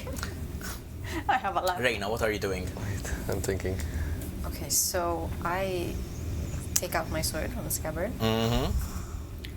and I'm actually going to try assess the what I can see outside, because I'm wondering if it makes sense to face this thing on those dangerous platforms that are floating, or maybe I should lure him inside where it's a bit more stable for us. Obviously, the shelter of the chamber, as precarious as it is, would probably be advantageous. But your, shall we say, target, your end goal, the Sceptre of Aphozahne, is up there. but like we don't have to fight it there, and then we can go up after we fight. I'm too idealistic. What did Malagil saw? Like in the room that is above us? No, there isn't When he went- a room above you. It's just this chamber is floating on its own, and it's a series of platforms that you can jump off, eventually spiraling up to where the Sceptre of Aphozahne is. And these platforms are bare. They're out in the open. Yes, they are out in the open. Some of them are walls, which are kind of like horizontally placed. Some of them are like there's a staircase which is floating on its own, kind of thing. There's like this assortment of rubble that you can navigate to go up. I mean, I can only take one person with me in stealth, but that is risking the both of us. Meanwhile, before we go, my 2 potions I'm going to give to you guys. So one was The boldness, I believe. swiftness, and one was boldness. So swiftness, you become faster, whatever. Boldness, it's you add 1d4 to saving throws, attacks, and whatever. I think I'll take the boldness. Makes the most sense. So I give it to you, so you have 1 boldness Thank potion.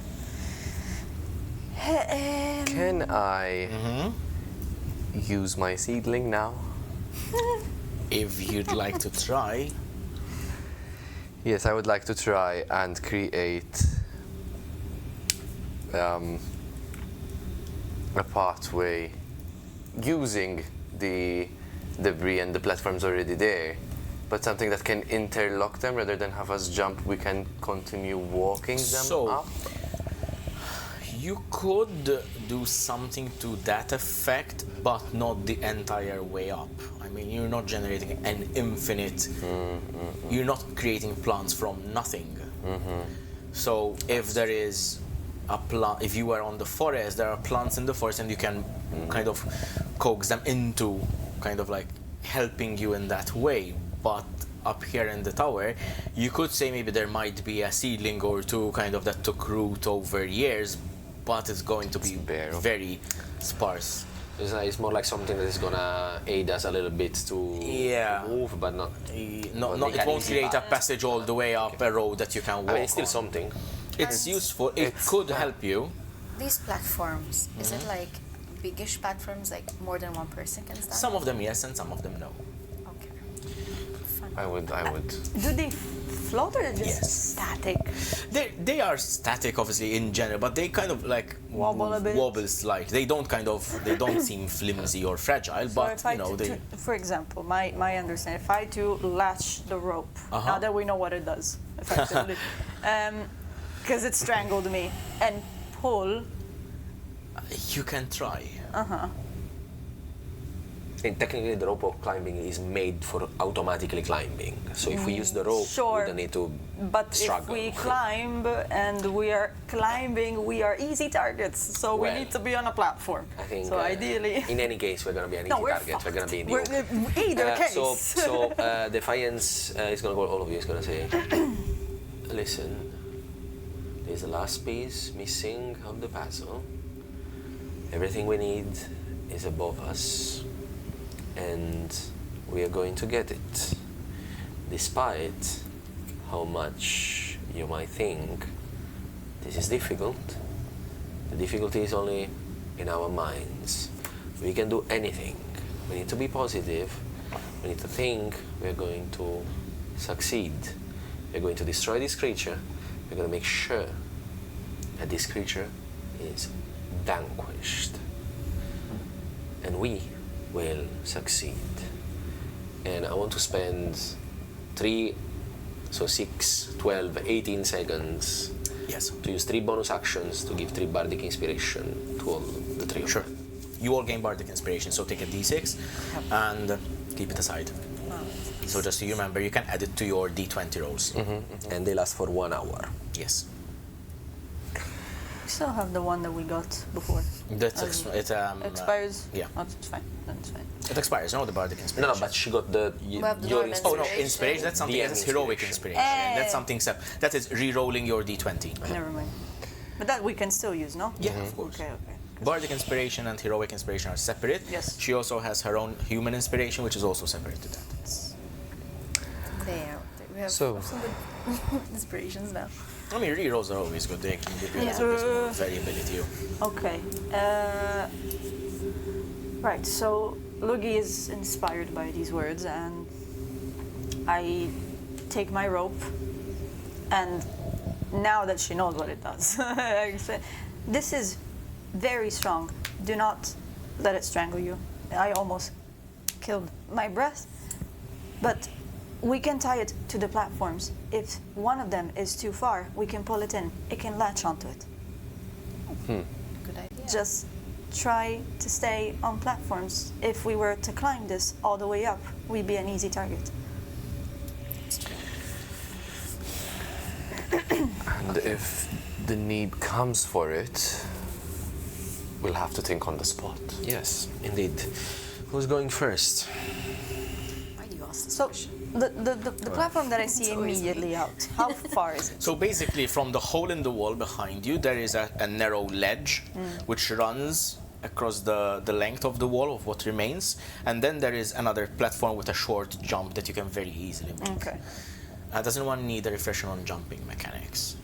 Yes. Because I think you're gonna need them this time. So Yeah. basically, to make a long jump, because this is practically what we'll be using. It's acrobatics. No, it's your strength score. Ah, okay. All right. You can jump a number of feet equal to your strength score. So the larger number. Z. Okay. But you need to move at least 10 feet. That's a long jump. It's a running long jump. Half your strength score if you do it standing.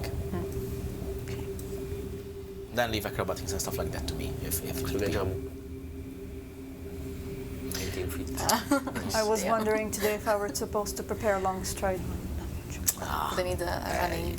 Yeah, you How couldn't- would you know? You couldn't have known. Yeah, it's not a spell that you prepare every day. You know? Yeah, long. It's a very particular. But you have the rope. The rope, literally, like you say, take me there, and the rope takes you there. Yes. So We can it's like also use it. electric staircase. Yeah, I'm an old person. sort of. It's just that we have to use it one at a time. Can't carry more the than thing. one person at a time. That's so the thing. So let's use it wisely. Just Exactly. pull the platforms. I would say that I Reyna don't think you're would- gonna be able to pull the platform. You have to have the rope pull you to the platform. No, I mean it can latch onto itself. Yeah, but I it said you depends. can try. We need to see if the things are like locked in place or if they're floating in That's place. it's like they kind of. Yes, yes, fair enough. All right. Because he said that they bounce a bit, but not that they move around. So maybe they're locked on the spot, you know? We try? I think we should try. Yeah. And it's the only way to find out. Exactly. I mean, Reyna's gonna go first. I mean, no brainer.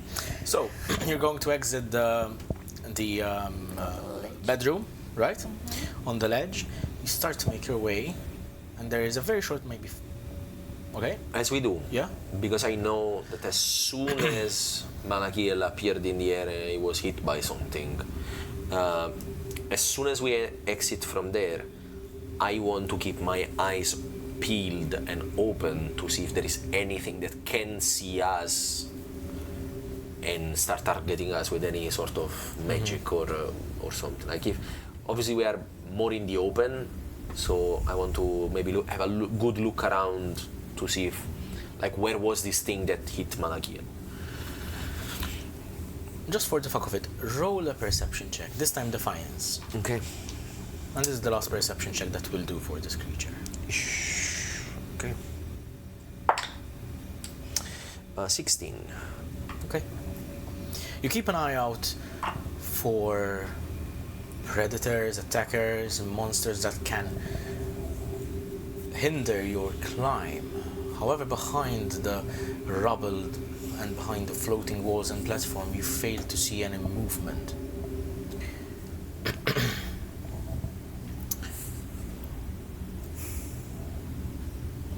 So, How are we gonna do this? you step on the platform. It's a very short jump, it's about 5 feet, so I believe all of you can clear it.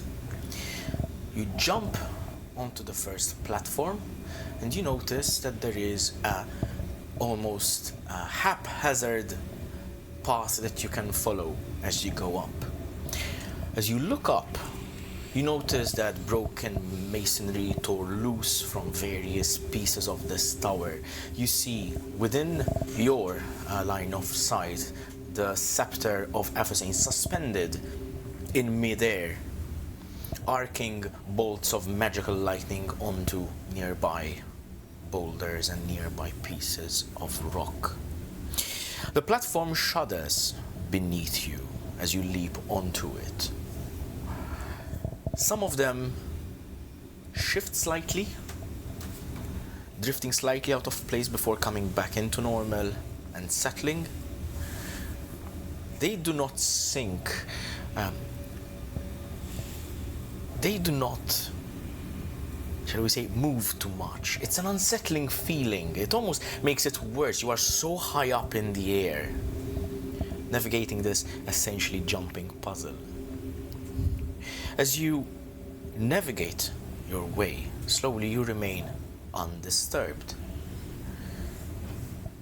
You near the upper parts of these ruins, and the moonlight above you is suddenly swallowed by a shadow. Something moves across the open air, then it descends, placing itself between you and your path. With a deep, booming voice, it rolls, "None shall touch the scepter. Begone, intruders!" As the figure glides into view, a large, spherical being hovers before you, its central eye fixed upon the party, 4 eye stalks rising from its body, each one moving independently, darting in different directions as it watches every angle at once. It remains suspended in the empty space ahead, close enough for you to see it clearly, but just beyond out of reach. Just beyond your reach of your weapons. Speak! I nudge you. We are the champions. We do not mean to intrude. You make us as intruders? Roll a persuasion. Deception check with disadvantage. I tried my best, yeah. What was it? Persuasion? Deception. I would have loved to help you, but I don't know where you're going with that. Like, we're clearly intruding. Technically, that's also with you. We don't know. You also have the bardic, no? Yeah, but You- That doesn't count for don't use it. No, don't use it. 10. No. It looks at you, and the center light almost like widens, and then the pupil narrows a little bit as it kind of focuses on you in this kind of like in this moonlight environment. By the way, you don't need to carry a light to see Oh, okay. Nice. here with the moonlight, and you're outside. Evident intruders will trespass this high upon the tower of Bethazir. Begone! This will be your last warning. we came to collect the scepter, as the master of this tower wanted to be gone as far as possible from it. Do you respond to the master of this tower? Yes, and it is by his command that none shall touch it. You have been warned. Roll initiative. We tried. Yes, I tried. Roy, so let's have a One. battle map. One. Mala. 17. Should I reroll? I have like 2 inspirations. No, I mean- keep it Oh, it's for other initiative though. I mean, Keep it for other It's stuff. 4 technically. The end. The end. So, yeah. Yeah, just a moment. I'm moving stuff. Just give me a... Mine is good. Mine is good. Mine is 17. give it to total. her. Give Minus it to her. 20. Give it to her. Minus 20. Just 4. Give it to her. That's what she said. Oh, he said. It depends how we are placed, to be honest. Yeah, 'Cause like it that. doesn't make sense to give her the highest to the person I that most likely cannot need- reach the creature. It depends. It depends It where should it be a is. little bit farther out, like We need this. to So there's see how we are the 10 placed. foot jump. That is there. That's a very simple climb, and the creature is going to be here. Yeah. Now, I need you guys. I need your miniatures, please. So, given that you have spoken to it, I will say that Vander and Defiance are probably the closest to this. Actually, let me put it here for now. I'll just leave it here so I can move it. And who would be ahead of you? Probably You? Reyna. Okay. So over here it's a little bit cramped. I will say close to you. Yeah. Okay. Vox, anywhere? No. Okay. Ski. Right. Anywhere you see on this part is all air. Okay, so this is not an obstacle. This is high up in the air. Obviously, we're using just the ground mat as a reference, but yeah, this is it. Right. Let's have some combat. Oh God. Oh no. Roy.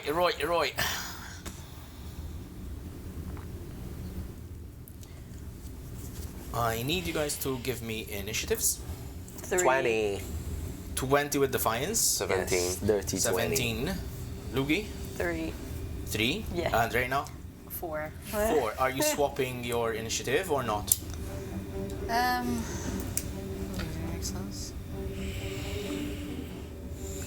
I mean, I have to be in melee range. I don't know how much I'm gonna get in melee range with this Yeah. guy. That's true. That's very difficult. I'm useless in this fight. Huh? That's very difficult. Vera.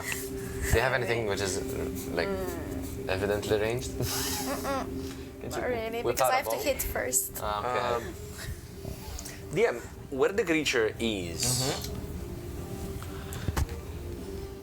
I mean, Defiance is there, so he's probably gonna have a clue of it. Would Reyna be able to?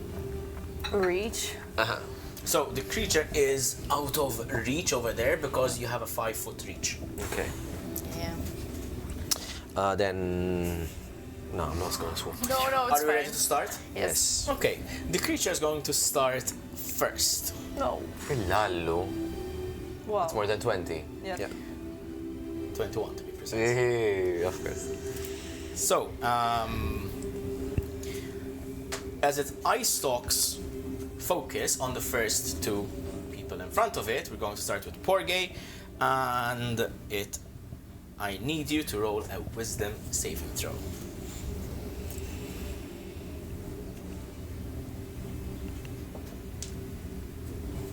9 plus 6. 15. 15. You save. Mela. And Good. next I need Defiance to roll a Constitution.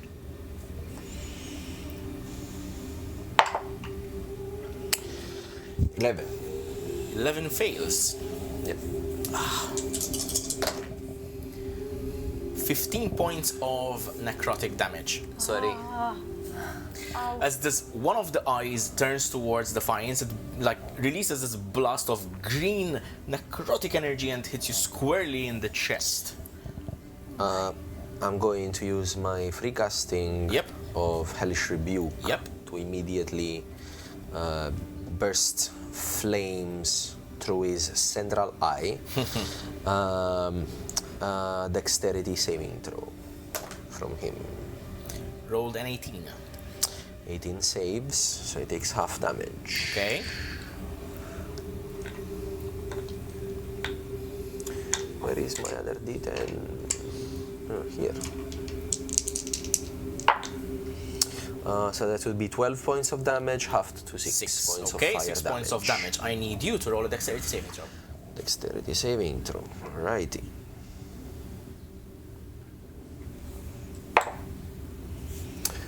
No. 8. As the Hellish Rebuke takes somewhat of a hold, you feel it almost like bouncing back towards you. You're hit by a wave of force. That is 17 points of force damage. My God. As the magic, boom, bounces back. What? We're so fucked. We're so fucked. What happens if we all die? The creature at this point will move up here. Does it have a It is floats. it tangible, or is it Yes, just it a is shell? pretty corporeal. Yeah. Okay. As in, it looks like that. It does look like that. Okay. Now, the order of the turn is Defiance, Borvander, Reyna, and Lugii. Starting with Defiance. Yes. Because you kept your initiatives, right? Yeah. Yes. Okay, good. Go.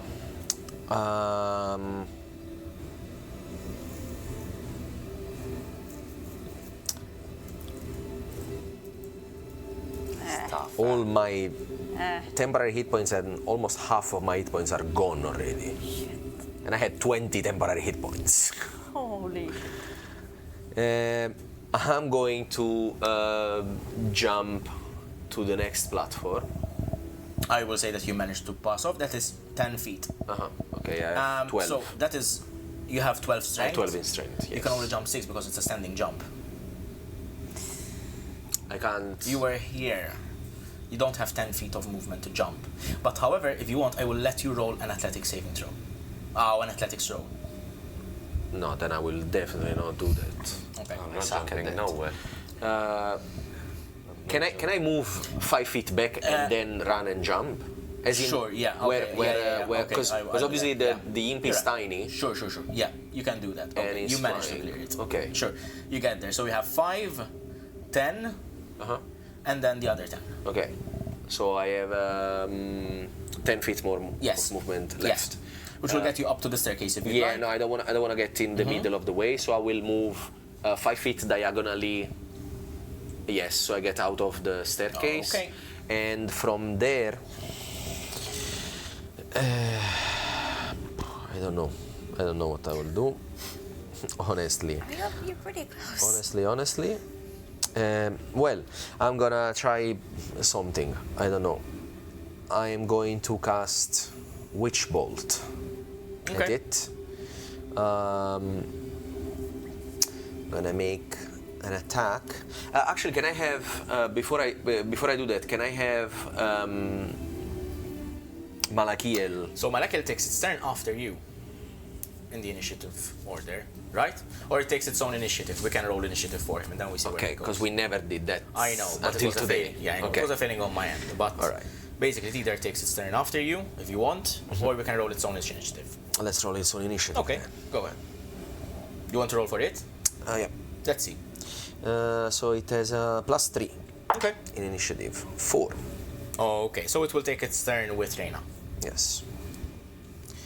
Which is still okay. So I'm gonna make an attack roll with Witch Bolt. Okay. That's 24 to hit. I think it hits. Okay. So the creature takes 2d12 lightning damage. 5 points of lightning damage. Okay. But it's tethered right to it. And it's now tethered with me through lightning. Okay. So that is my action. For my bonus action, I don't even know if I have anything that I can do right now, because Bardic Inspiration I've given to everybody. So yeah, I don't have any bonus action. I will just stay there for now. Next, for Vandir. Okay, so how far is the creature away from me? So the creature is, shall we say, 5, 10, 15, 20, 25 to 30 feet. Okay. No, I'm not taking chances though. Mela.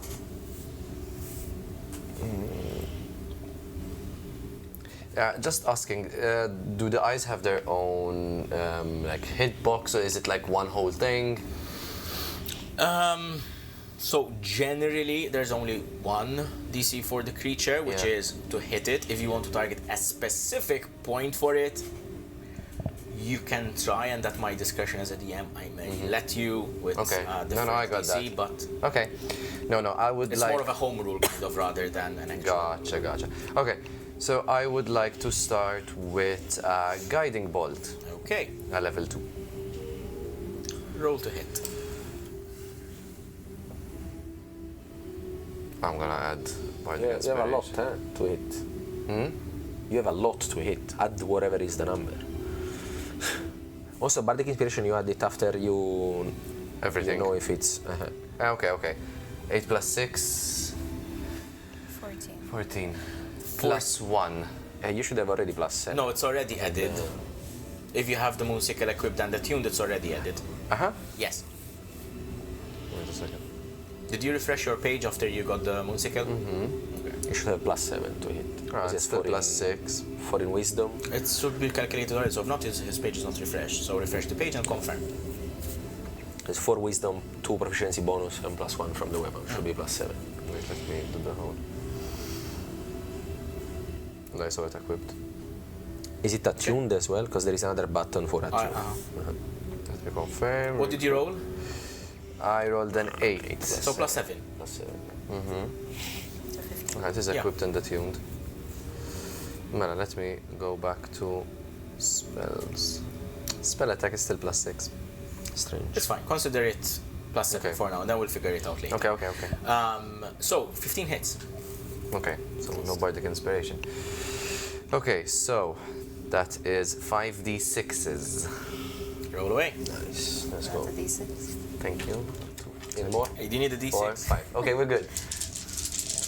I mean, if you want to add one from the DM, 6, we'll take it. 3, 9, 11, 15, 16, 17.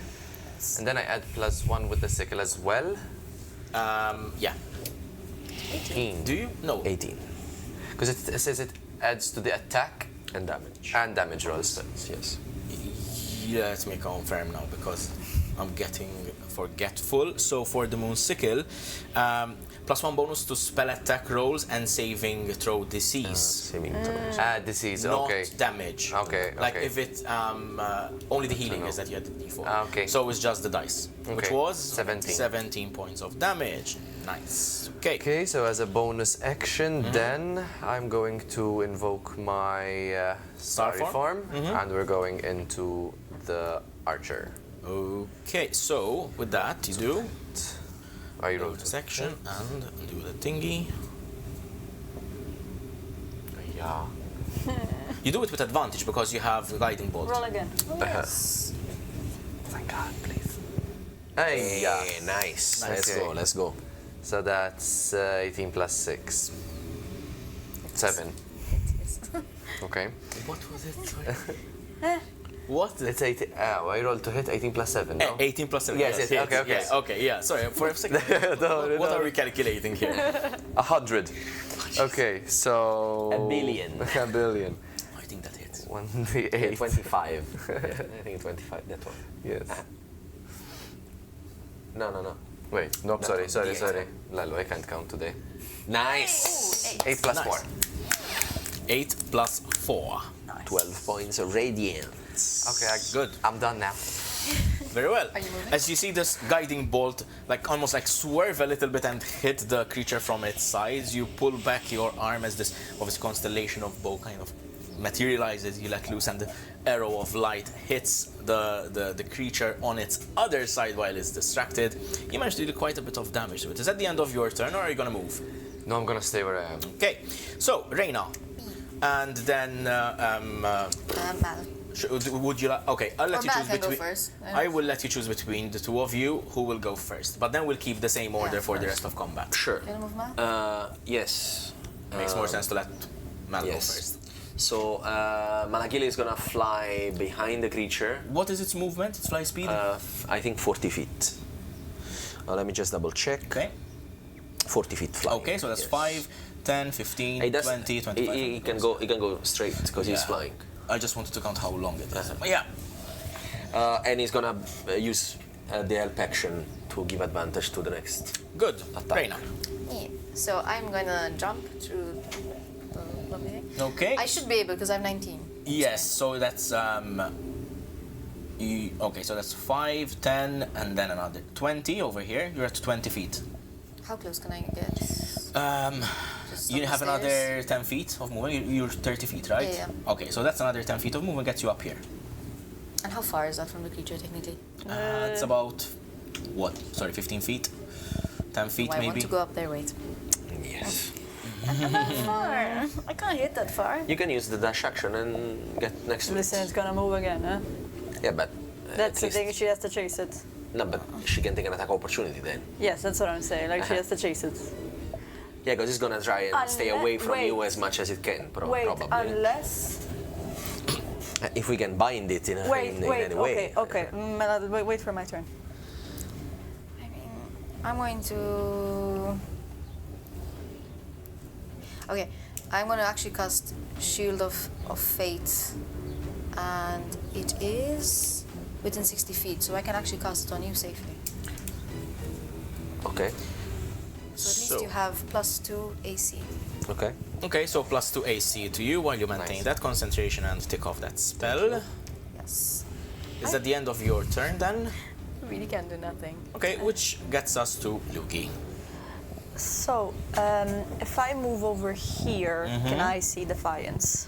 Yes. Okay, so I'm gonna move over there. I'm going to use Healing Word. Okay. So you get 2d4. Plus your intelligence. Yes. So do I have to throw them or? I will. Yeah, you throw them because you're casting Okay. the spell. Okay. If it was a potion, something different. I would say the potion. So that would be, come on, 4. 4, 3. 2d4s. Sorry. Hold on, let me. Yeah, for healing word, it's Yes, I always confuse the d4 and the d6. the D4 is the one you don't want to step on. The pyramid one. This is deadly. 4, Nice. 2 plus 4. So 6, 10. 10 No, points you of rolled 2 4s. No, it was it's a 2. It was a 2. Like So, this. 6? Okay, it looked like a 4. Yeah, I know. So that's a 10 points 6 of plus healing. 4. 10 points of healing, okay? Okay. Right. As your wounds reknit themselves, and you see this necrotic blast in the center of your chest kind of like gets smaller and smaller as it heals. What else would you like to do? Thank you. Die, please. That was healing word. This was a bonus action, so we have your action left. Yes, with my bonus action, thinking outside of the box, can I use the rope of climbing to bind the creature somehow so that it does? I know it can free itself, but maybe it will fail. I don't know what we have to do. It doesn't make So sense. what I would allow you to do, because that's pretty cool to see, I would allow you to do a ranged attack, which is a d20 plus your dexterity. Given it's an improvised weapon, you don't have proficiency. So I have to like lasso. d20 plus 2 in Okay. your case. D20 plus 2. I'm gonna use. Okay. Come on. That would be 15 plus 2, 17. 17 at this DC hits. Yes! Let's go. So I Let's take go, the let's go. rope Okay. and I knot it as best as I can, and I kind of create like this improvised lasso. Like I have to like get a cow or a bull or something, and I try to latch it to one of the flowing stalks, tentacles. yeah. Yes, Okay. and just I order the rope to hold it tight. I don't know if I can tie it to one of the ledges over there. You but won't be able to tie it to the ledge with this action, Yes. but you have a I have hold the on it. Madonna. Yes. I'm gonna fly with it. Literally. That's what I How long is the rope? 60 feet. Okay. Madonna, I'm gonna fly with a balloon. Right. Is that the end of your turn? Yes. Okay. You're gonna be like up.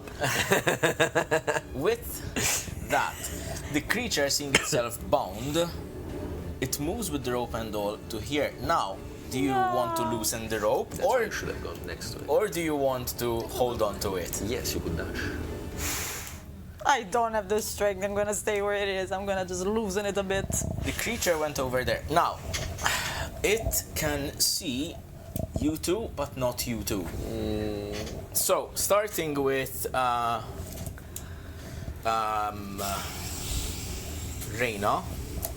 It's gonna target you both. It's just which one goes first. So, I need you to roll a wisdom saving throw. At least I'm proficient. 16. 16 saves. And Defiance, Yes. I need you to roll a wisdom saving throw as well. Wisdom saving throw. 10. 10 fails. You take 4 points of psychic damage, Righty. and you are frightened. Righty. I can help with that. Well, in your turn, perhaps. Yeah. Now,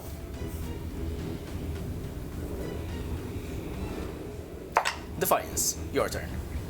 I need to roll a concentration check on the Yeah, my spell. as well. 18 on the die. Yep. Um, So, you have disadvantage on ability checks and attack rolls while the source of the fear is within line of sight, and you can't approach it willingly. that's fine. I'm gonna use my bonus action just to deal a d12 of damage to it through the witch bolt. Okay? 6 points of lightning damage. Okay? And then I'm going to use my action to remember that something inside of me is quite evil, and it's also protecting me from other evil things. And I want to use my ability to cast protection from evil and good, which protects me from the frightened condition Okay. against aberration, celestial, phase, and everybody else. Good. So I'm going to spend that. And what is it? Okay. So I'm no longer frightened, and I would like to. Can I move past Reyna using all my movement to go as up? Yeah, sure. Remember the swiftness potion. So, 5. I have the swiftness I can potion. read the potion, yes. Okay. Guys, Yeah, my bonus action is a bit busy right I now. It's the know. only thing that is doing damage right I now. know. yeah, but 5. I will say 10 of a Okay. 15, huh? Okay. 15, 20, 25, 30 gets you here. Good? Yeah. That is Good for good. you? Yes, Okay. that is good. That's true. So, with that, for That is all for me. For Vandir, you're up. Mela. You see Defiance kind of walking with his Hellvox stuff. There is this crackle of lightning that just kind of like materializes and dematerializes, like randomly linking Okay. it to the creature. And the rope. And the rope. I'm gonna fuck the rope. I'm going. Mela, can I also have a running jump? Yeah, I will say you can go 5, 10, Yeah, my strength is 11. 15, 20, 25 gets you here. Perfect. And that is in line. Yeah, you can see it. target. Forget this. This is just a floating platform. Like as in for me to have a flying creature. Okay. I'm gonna go with the same old then. If it works, it works. It better work. Better work. I'm going for another guiding bolt at level 2. Okay. Okay. You have advantage I have advantage. because nobody attacked. No, I did with my bonus action. No, from the help action. Okay. Because Reyna in the end didn't attack Okay. anymore, and nobody literally did an attack roll against it. Perfect. I'll try to pull in. 12 and 11. But this is a That's That's D12. wrong. That's It's wrong. not a D20. Yeah. Stop. That's even worse. Yes. So that's Keeps it 12. 11 plus 7, 18. 18 still hits. Tayyip. Nice. Give me your D6s. Thank you. How many you need? I need 5. Thank you. You have another one here. Yes. Oh. Perfect. Big one. Thank you. Okay. Here we go. Nice. Ooh, that's 8, a couple of nice ones. 8 plus 6, 12, 10, 15, 20. 40. Don't look at me. 20. Look, 6 plus 4 is Don't 10. look at me. 15, 20. 20. 20. Nice. 20 damage. Girl, I had a D in math. Okay. Same. Okay. I saw Bernard was like, Following that up yep, with bonus the bonus action. section, let's roll. It's a 12 plus 7 That hits. Roll damage. on the yes. You still have advantage on it, by the way. Aha, because of the guiding Because of the bolt. guiding bolt. So roll another d20. Maybe you roll Ay, a ay, natural ay, 20. ay. Natural 20. It's not, Nope. but it's higher. Okay. Okay. Still hits. So and 1d8 plus, I don't know what it And for. 1. 1. 1 plus 1. Okay. Wait. Yes, Plus 1 4. plus 4. 5. 5. 5. Okay. So But that's a 1. 5 points of damage. As again, another Still good. guiding bolt. Same tactic works. Use again. Works again. Hits the creature again. Kind of you can see its eye stalks kind of like almost like contract a little bit with the blinding light that's Suck going it. on around it. Yeah. Reyna. A question. So I can jump almost 20 feet, basically. If you take a running start, yes. If you take a 10 foot, you can run. Yeah, you can jump 19 feet. And so wait, if obviously I have to take the long route, Yeah, right? 5, 10, 15, 20, 25. You still have 30 feet of movement. You don't manage to make it over there, but you can get to the very edge. You want me to dash, don't you? I mean, if you want to do Yes, anything, yes, I'm gonna if you want to do dash. anything at all in this No, combat, no, it's true. you're gonna get next to it. If you dash, you I get don't have next enough to it. Yeah, I'll Might have to dash. pull it. Okay, you get next to it. Lovely. Thing is, all You my only have a bonus action. I said my bonus action. I can do the divine smite actually. I think, or that's No, if I because was that's kick- part of hitting. an attack. Damn it! Everything's hitting. I mean, Then you I are just a cast hitter. divine She's favor there, for now. so Okay, she's the only one who needs to be there. Define favor. Keep At least track I of keep it. in place. Lugii.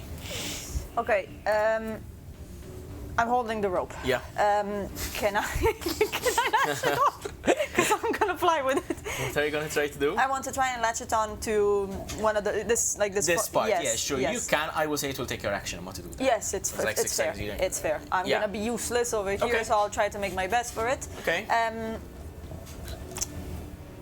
Right. So if you're all gonna just go there, I'm gonna order it to tighten up, so that it just does not move from the like tighten it. You are giving it that much movement. So Yes, obviously, that's if it. It's- if it has, let's say 5, 10, 15, 20, 25, 30, 35, it Yes. can move within a 35 feet. Exactly. So circle. it cannot go more than that. Yeah. Cool. Okay.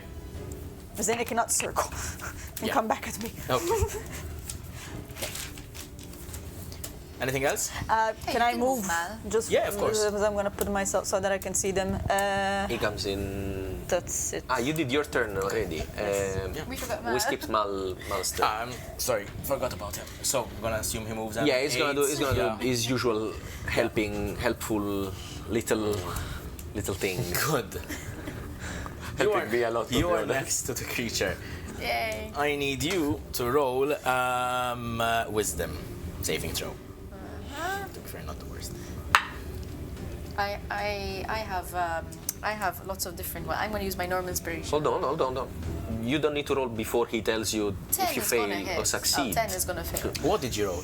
Tell him what you rolled. I know, but the 13. 13. Your 11 failed, so I'm assuming. Does 13 pass? What? 13 is good, bad, no? Yeah, you get the DC is fine. Is it? You beat it. You see? I thought it You was don't, need to, higher. you don't need to rush to failure. Always ask. Tell the DM what you're doing before you decide that you fail. Always ask. I always assume it's a fail. No, always ask. Ask the Believe DM. in yourself. The DM knows. Let him know. Believe in yourself. Roll another wisdom saving throw. Oh, cool. This is going well. Now I should probably This is two. safe to Plus assume. 3, Yeah, so this 5. is This fine, is yeah. safe to assume. I use the one you gave us inspiration. This is going really well. 6 plus 3 is 9. 9 does not save. Yeah, I'm figured. 9 does not save. You take 2d4. Alright, 3 points of psychic damage, not the worst, but you are also frightened. Ah, It's okay. Mela. So why am I marked as prone? yeah, because last time you marked it. So, the creature... Mela, okay. Right, so as the creature kind of looks around you, preparing its next move, you hear the gong of the clock once more, and the creature immediately stops. Like, one of the eyes look at you, the other one looks at you, tries to peek at you, the central eye looks at you, and it goes 101 years. My guardianship is complete. Fuck off. Can I say it in my language? Ma fanculo, mamma mia. Pull the rope. Pull on Don't do that. Fucking beholder, really. So, A spectator, but yeah, sure. so what does it... Can I still kill it? Yes, spectator, It yes. stops sorry. attacking you. Oh. So I just have this guy on a rope, just... Can I pull it? If you would kindly untie me. And I look and... no. I don't know what's going on. I look at you. And it's looking right at me. It's like looking at all of you. What was this? Why? I do not understand your question.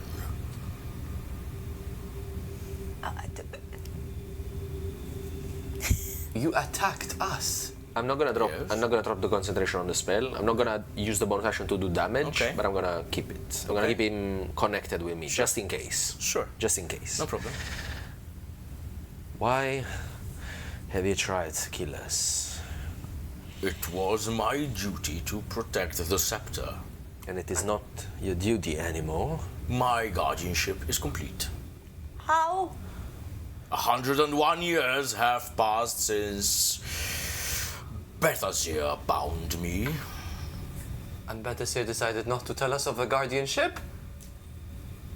Bethazir is dead. Yeah. We have spoken to him in the chambers below the tower.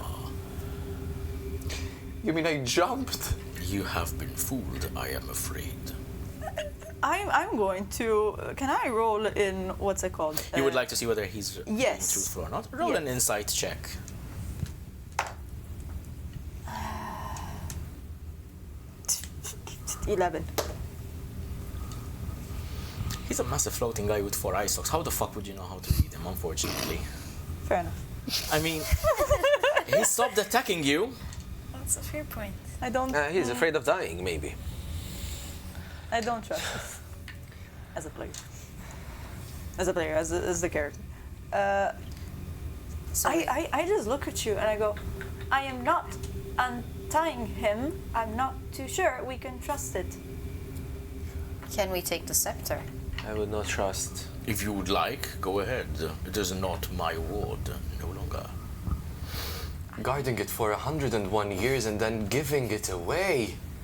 That was my contract. I think I shall wander the continent now. I have heard of this magical city. Perhaps I should go visit it. Oh, hell no. To Arcadia. Well, yes. I am sure there are things that need custodianing. Yeah, let's kill it. I really want to. And I don't even know if he's being truthful or is he actually just scared of possibly dying. I don't know. Because this is a very clever creature. He maybe is just trying to get away with it now. Tell you what, roll an Arcana check.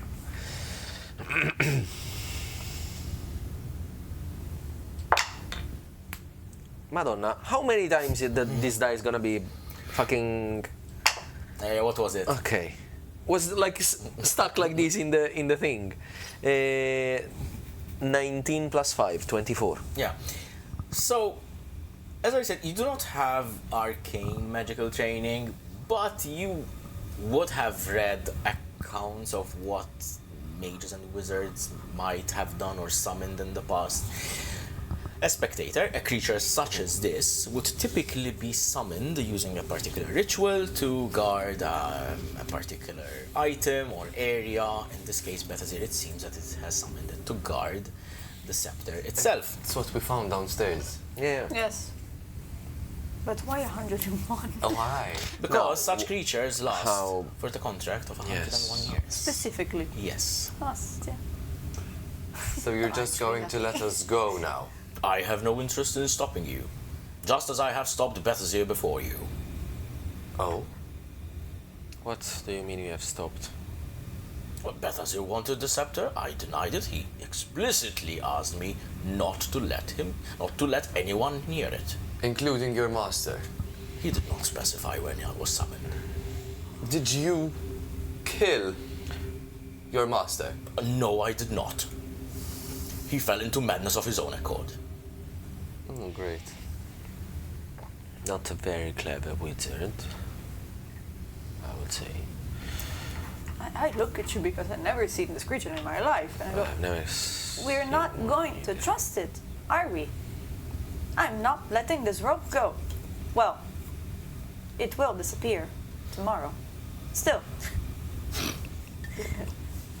I mean, Are you was willing under to contract. sacrifice your life? In what sense? Well, we are quite mistrustful of you, because clearly your intention was to kill us because we did not stop or refrained from taking the scepter, or trying to take the scepter, or really just walking up here. Is it your tower? It is not. Then you should not be here. What happened before was my responsibility. Now it is not anymore. My contract is over. Yes. I have been looking forward to this day very much. What I'm asking you is, are you gonna stick around to find out what we do, or Oh, of course not. you're gonna try to leave? I am intending visiting this Arcadia city of yours. I've read Bethazir's journal in his upper chambers. It seems to be quite a formidable city.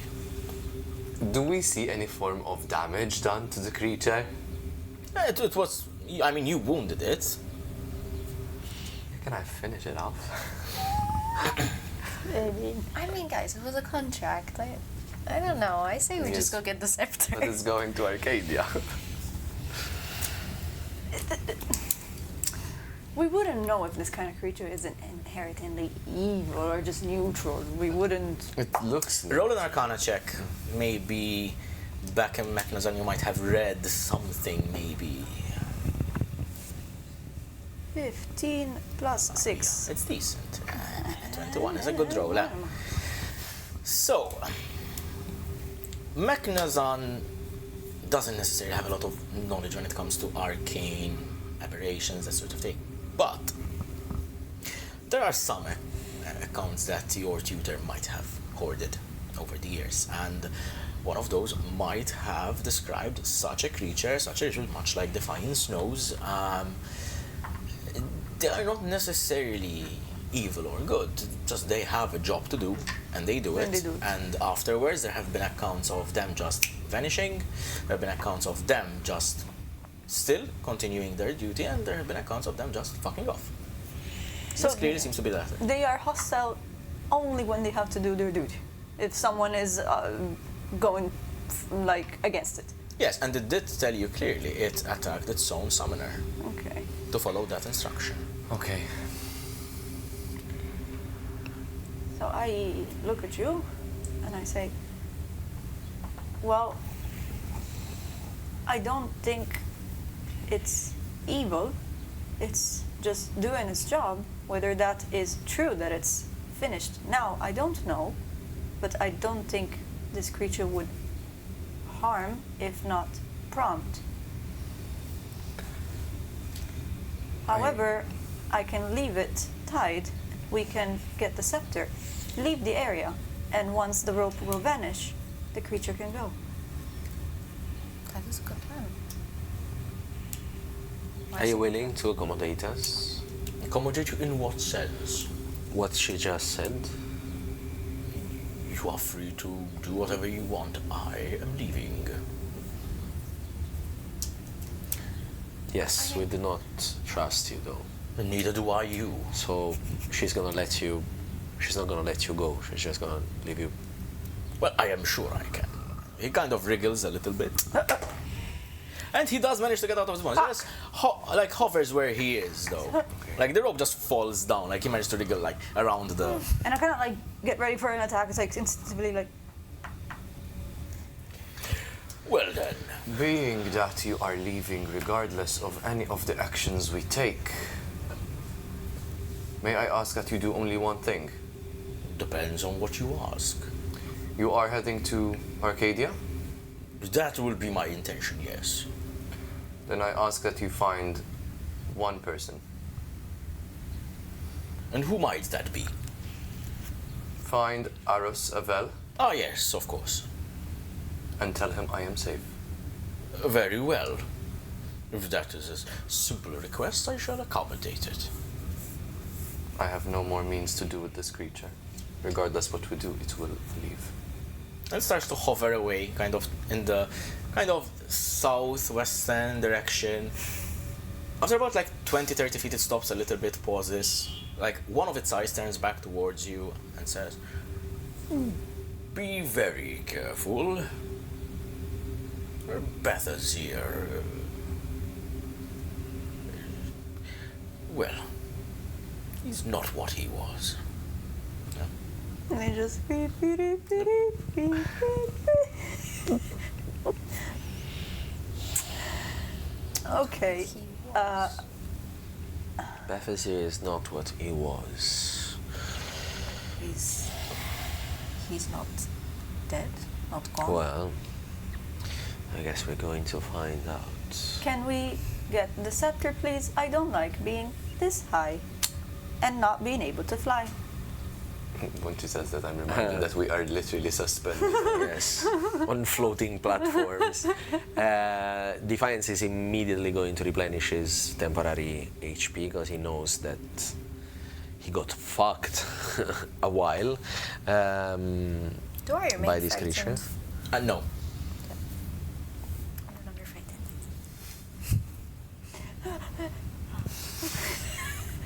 Is it? Well, I believe we should just get the scepter as fast as we can and get out of this place now. Hopefully, we're not gonna have more visitors or guardians or whatever the fuck this was. Can we go forward, please? Help! She's a bit scared. She can't. You still need to jump, Lugii. Madonna, do I have to do What is your strength? 0? What? No. So it's a 10 or 11. Wait, doesn't really matter, but say 10. It's a 10. So you can jump 10 feet. Okay. So you can clear I'm that. still scared. You can clear that. With a running jump, you can clear that. It's fine. I'm still scared. So it's like she doesn't like to be this high without That's being able to fair fly. You know. enough. So it's like, She barely likes being on the ground. Would you like to wait for us here? Alone? yes. Right. She's scared. No. Was a legit question from Defiance. Like he can see that she's scared. Like, yes. Then we'll go get the scepter and we'll come back. Okay. If you hear screaming, maybe come help Or run away. or run away at that point. And before you go, she takes courage and I just go back and and I kind of like finger her, like this tall, like Yes. Do you continue your ascent? Yes. Can I lead the party? Of course. More than welcome. Okay. Sure. You approach the Sceptre of Aphozahne, somehow slipping between the arcs of magic that snap from its form to the ruined tower around you. Are you going to grasp it? Is it still bolting? Yes. Okay. Is it safe to walk to? You are Is- within reach within of it, it. okay. The last platform kind of comes to it. I would like to speak to it. Okay. hello, hello. I hold my hand out and I say, Nessa Aphozahne, accept me and help me. And I slowly go for it. Your hands wrap around the scepter, and immediately you feel the weight of it. Not simply its physical weight. There's something deeper. It's a heavy, almost suffocating power pressing against your mind. You feel your place in this world, in this reality that you are in. And for one terrible moment, you understand that this relic does not simply hold magic. It holds a position in the cosmos. Then, without warning, there is a thunderous crash in the air. You snap your head around and you see one wall that was floating up had fallen down below. The tower is starting to crumble. Quick. The platform beneath you starts to lurch as it falls down, and you are slowly being kind of like free falling down in the tower. Everyone. Beep. Beep us up. We press the safety button. Ciao, ciao. Are we next to each other like we're holding each other's hands? Like, I did not assume that you are, but okay, if you want to, sure. Bye. I don't want to hold your hand.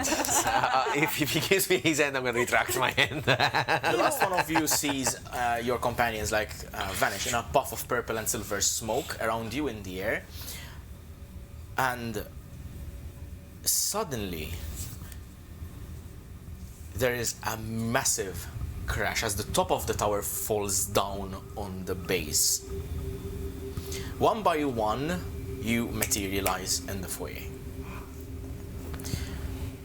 I need you all to roll dexterity saving throws. Oh, As parts of the ceiling starts to collapse. God damn.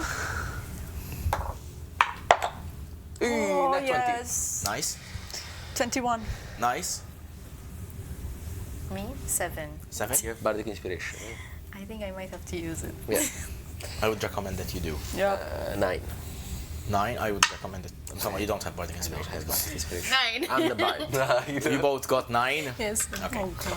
So, as parts of the ceiling starts to collapse around you, as the whole weight of the remaining tower falls in on itself, Guys, it was nice to meet you. Bye. sorry. We have Thank God we some replenished help. there. So, you take 5 points of damage, bludgeoning damage, as you manage to avoid it, and you guys take 11 points of bludgeoning damage as it falls around you. As you regain your composure amid the wreckage of Bethazir's tower,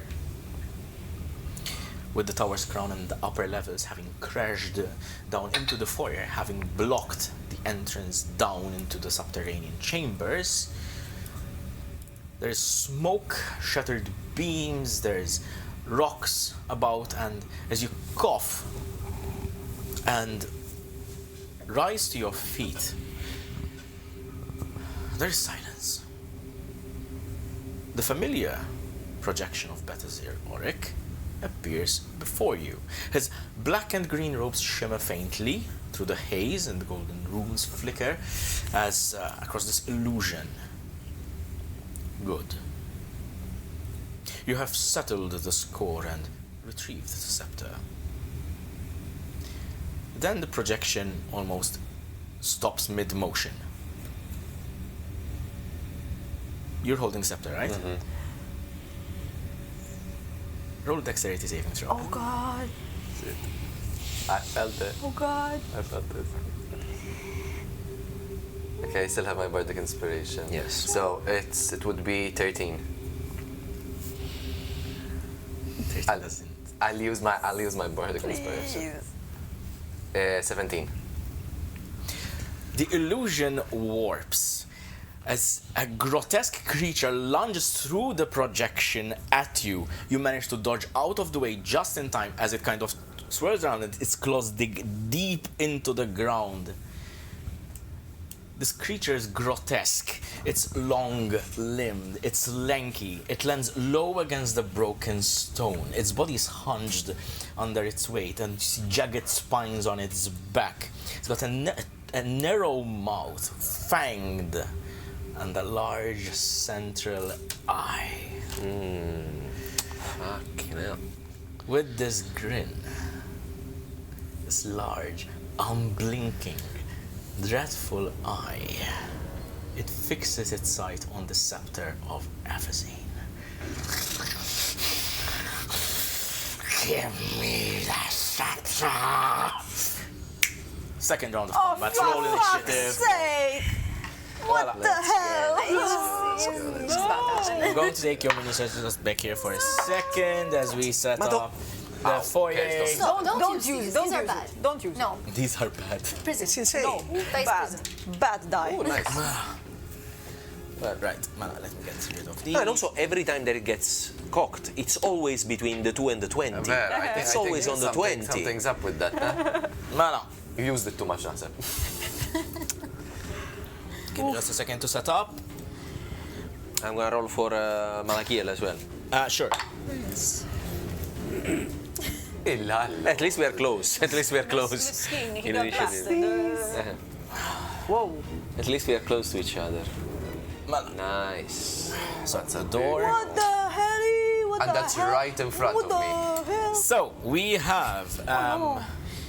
Guys. So what I'm going to do to decide this fairly, I'm going to roll a d6 for each of you, and a d4 to decide direction. Okay, to see where you have materialized over here. Then we'll see okay. as it's random. Okay, so who wants to go first? Lugii? Let's go. Okay, so that's 5. So 1, 2, 3, 4, 5, or 5 this way. So odds and evens. Okay. Right.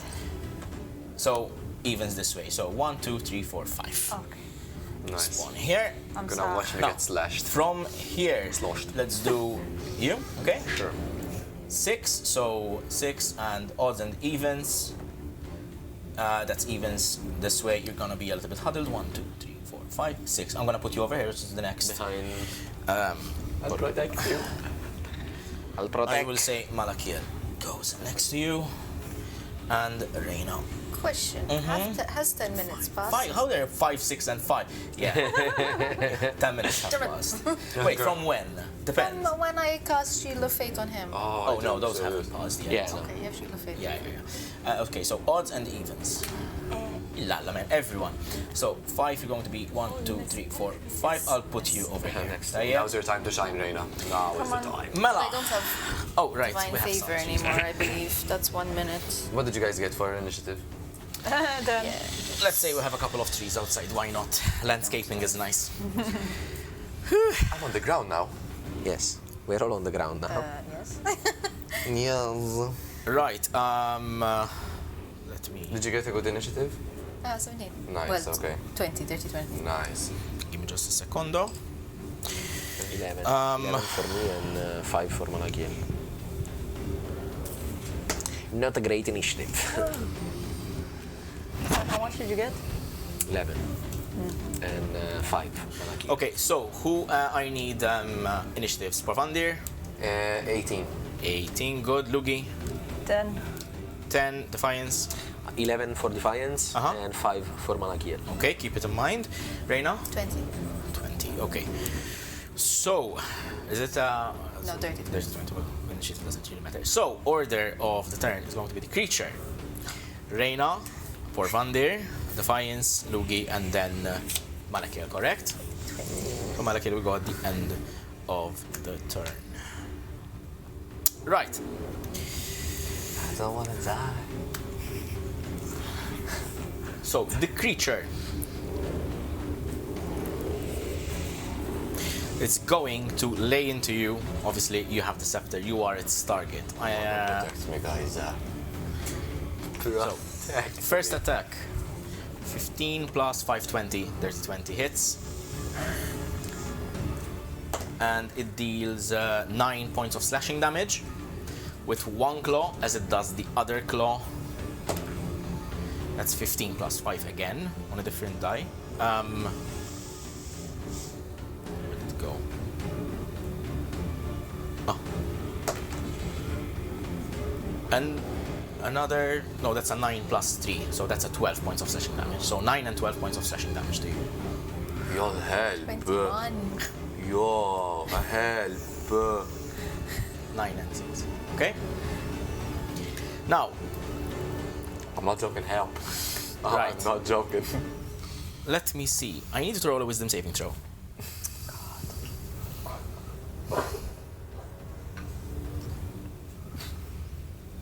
What's my... Plus 6. 15. 15 does not save, but let me tell you something. As the creature lays into you, it gets closer to you, and you can hear it whisper to you. And it says, Aerolith. With that, it's going to try and run away from Porvandir, giving you an attack of opportunity. 5, 10, Give me the dice, 15, bit. and 20. It's got an attack opportunity from me as well. You are... Yes, from you as well, because you are within 5 feet. Let me see what its movement is, just to confirm. Movement is 30 feet. So, it was here. 5, Lower. 10, 15, 20, 25, 30. Lower shocks. Yep, so... You want to do an attack of opportunity? Yes, I have a reactive spell. You could use that as well if you like. Fuck this bitch. I'm using it. Mm-hmm. So I can go as far as using Guiding Bolt, yes? So, let me Because just it is confirm it just to be sure. But But that's with ranged. It's a ranged Yeah. attack, so you would have disadvantage. because when you're doing the attack of opportunity, it's still within. I don't have much choice, to be honest. Yeah. You could use the sight. Yeah. I mean, unless you have. Do you have any cantrip that is like a melee attack? No, Only Shillelagh, only but you Shillelagh. didn't cast it. So. Yeah. Deathlag. Actually, I'll go with the Moonsicle. Okay.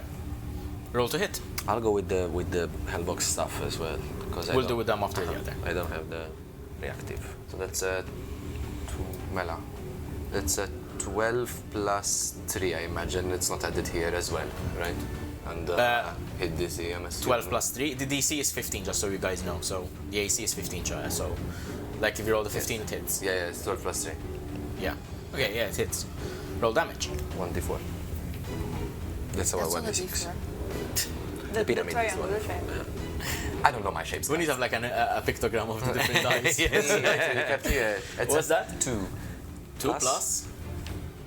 No, it's a 1d4. Plus? It only has a 1d4? Because it, he might not be Maybe proficient with it, or... What is your strength? 11. Plus 0, that's why. Exactly, no, it's plus 0. So, how many? 3 points of slashing damage, correct? 2 points of slashing 2 points of slashing damage, thank you. Halvox? Yes, I will just use it. I cannot use it as a true strike. It will be just a normal attack. So I have a plus 3. To it, natural 20.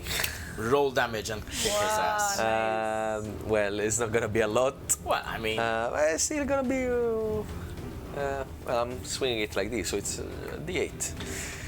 yeah. This is the first attack crit. 8. Nice. So that's... I think so. I think this is And the first 4. crit. This That's is the first 12. attack crit. 12 plus 1. Okay, so that's 13 points of bludgeoning damage. So as you whip out your sickle, you go to hit and you manage to slash a part of its side. You nick it gently as this black and greenish ichor kind of seeps out. As it kind of is looking at its wound and running away, you blindside it, Defiance blindsides it as you swing Halvox and it impacts. There's this like flare of purplish, almost like purplish fire kind of that hits it further as it almost tumbles and kind of slides its way where it stops over there. And that will be the end of its turn. So Reyna. Me. So, question: can I pass between this, or is You go around. will need to jump into an acrobatics check. Actually, athletics because it's overcoming an obstacle. Oh, that's fine. We'll do that. That's 5, 10, 15, 20. You'll make it, though. 8 plus 6, so I got 14. I'll say 14 clears it because you managed to kind of get over the rubble. Okay, you managed to get there. Hello, my friend. Slash his ass. Mana. So jump is technically a bonus action or just movement? It's part of your movement. So I still have It's not bonus like action. Baldur's Gate. Cool. Yes. Thank you for clarifying. So I want to just quickly drink the boldest potion, by the way. That's a bonus action. Yes. So, but that's good because I still have my action. Yeah. And obviously I hit it with my beautiful sword. Or try to. Come on. That's very good. Good roll. Wait, but to attack. Okay, so D4 to attack. Yes. This is not gonna work. I mean, That's Wait. much better. She drink the potion. Yeah. Bonus. Did you hit, though? it's 4 No, plus 4. it's to attack rolls as well, no? Or Hold on. Yes. It's 8 plus. Plus? plus 7. That's 15. Yeah, 15 hits. Oh, Okay, we're agreeing. yes. Yeah, because I wasn't understanding what you were rolling for, whether it was to hit or damage or whatever. Like, I assumed that you... Okay, so I hit. And now I If need it's a 15, it hits. Yes. D6s plus 5. So 6. Nice. 2, so 8 plus 5 is, my god. It's not 2, it's 3. 14. It's 14. 14 points of damage. Thank god you remind me. Nice. You bring down... sorry, I'm suddenly crashing. So you bring down your weapon, you bring down Verdant Edge as you slice very deeply, like spraying your armor with this black and green ichor. It's disgusting, it's foul.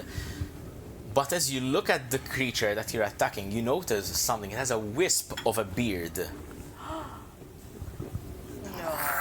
Oh. Next, we have Porvandir. So I'm going to start out with Cure Wounds. Okay. You also add the 1d4. 1d4 is one. 1d4, I believe, yes. No. I mean for the sickle. Sickle. Yeah, The cycle. Yeah. Do you roll? D4.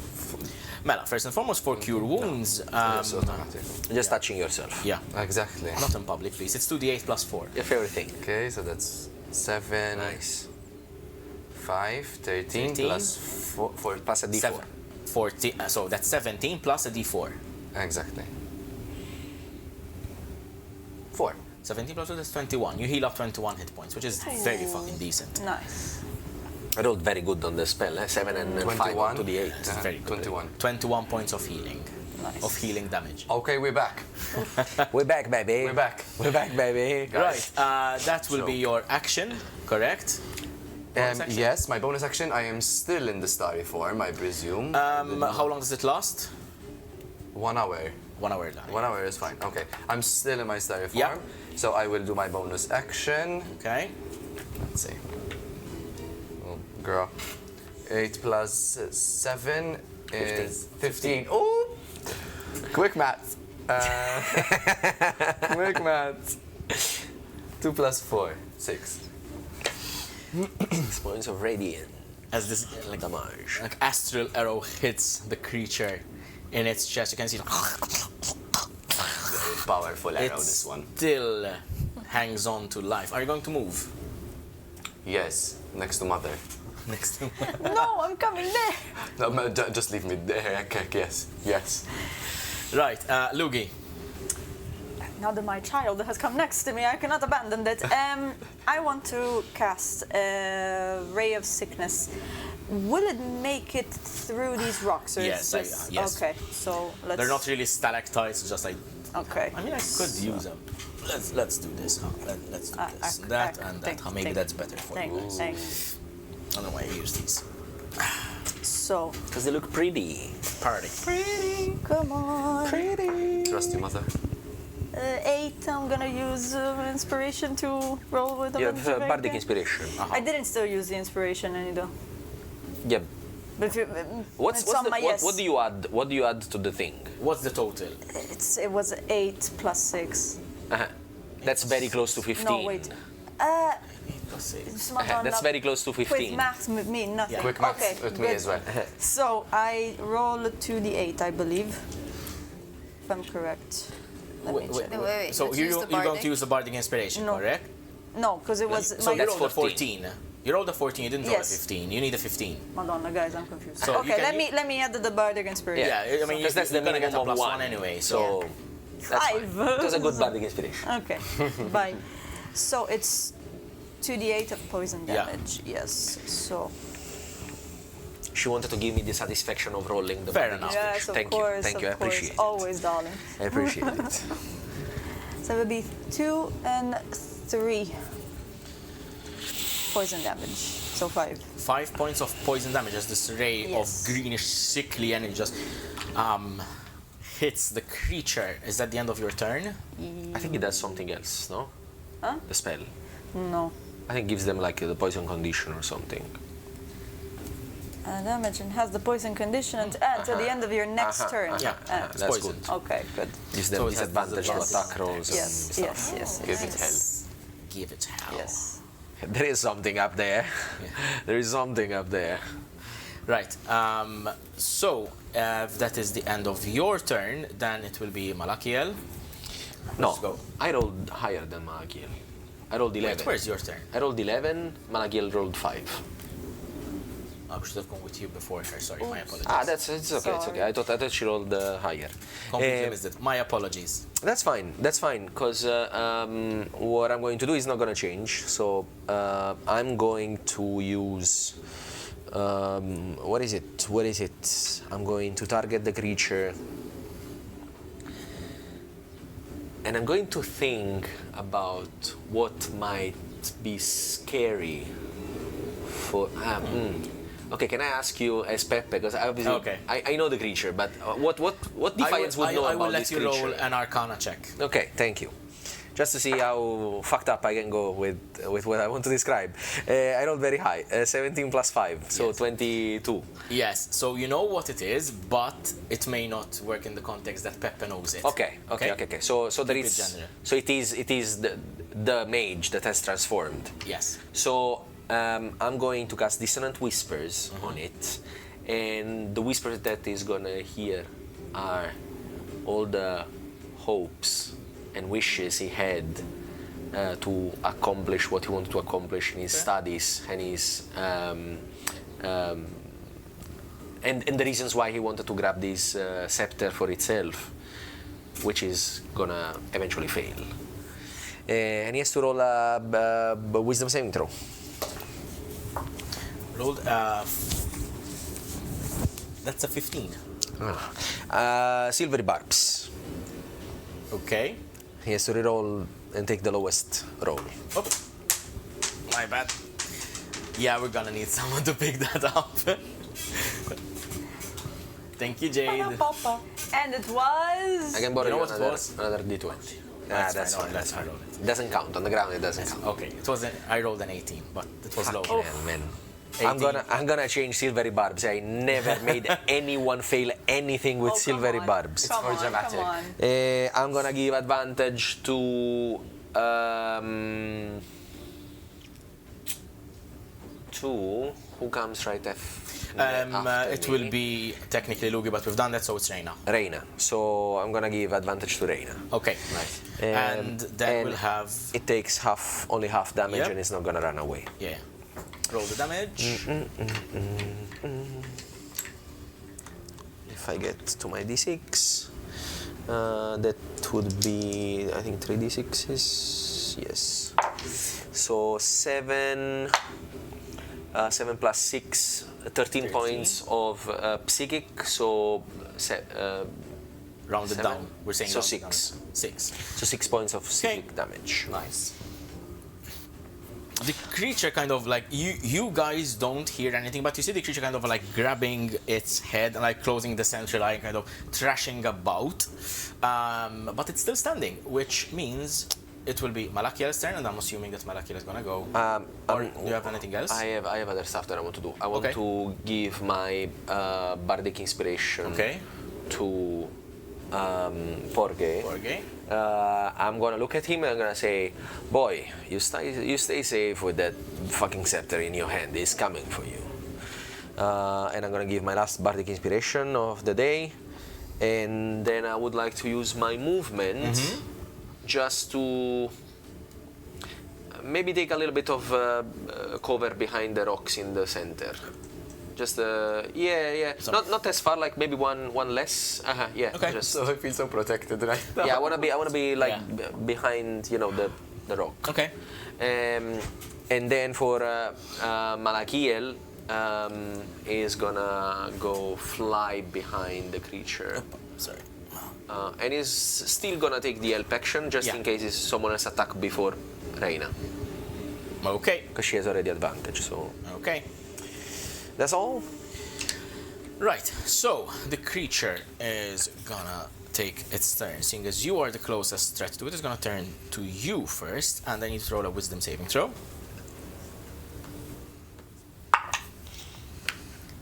Wisdom 3, so 14. 14. It turns to you. He's dead. And goes to claw at you. I'm gonna go. Oof. 9 doesn't hit. And 21 to hit. So 1 hits. One hits. And this one deals 10 plus 3, that's 13 points of slashing damage. Right. It is still going to try and run directly at Corvander, so you get an attack of opportunity. Yes. How does that work? Roll to hit. So just roll normal to hit. attack. But Yeah. in this case, advantage, right? Advantage, yes. Yes. Because I gave you silvery barbs. Nice. So 15 plus the strength one. No normal attack. Well, how With much your is weapon. it? Your Oh, weapon. that's Yeah, it. yeah, Yeah, so 22. Hits. Hits. Roll for You damage. hit already with the 15 on the 15 die, was because we know already- that the AC is Sorry, 15. I'm on Mwah, chef's kiss. 3 plus 4, so 7 plus 5, so 12. Slashing. You needed 12 slashing to kill him. Let's Oh, slashing, you need 12 damage to kill him. go. As the creature runs forward, trying its eye fixed on you, he doesn't see the sword coming to the side as you slash him, cut him in half as like it tries to claw. Like, I forget my own strength. Can I slam the stuff on his head? you can run if you want, but the scepter is like this big. I don't Just care. poke it in the eye. Do not The do creature that. falls down and dies. Damage queen. You have faced quite a trial today. Yes. I need to sleep. I'm still stunned. I'm shocked at this point because of what he Yeah. said. You have some explaining to do.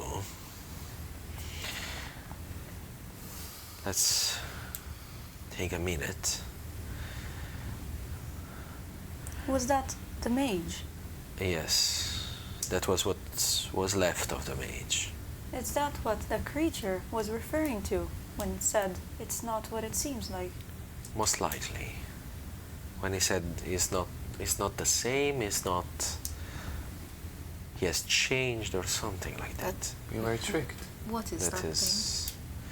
It's a deformity that happens to mages that try to go too powerful. It does happen when they try to increase their magic power unnaturally, or try some sort of ritual to turn into superior beings. If they fuck it up, that is what it happens to them. Why would it want the scepter? And I look at you and I say, Are you alright? As you ask that question, Lugii, roll a perception check. girl.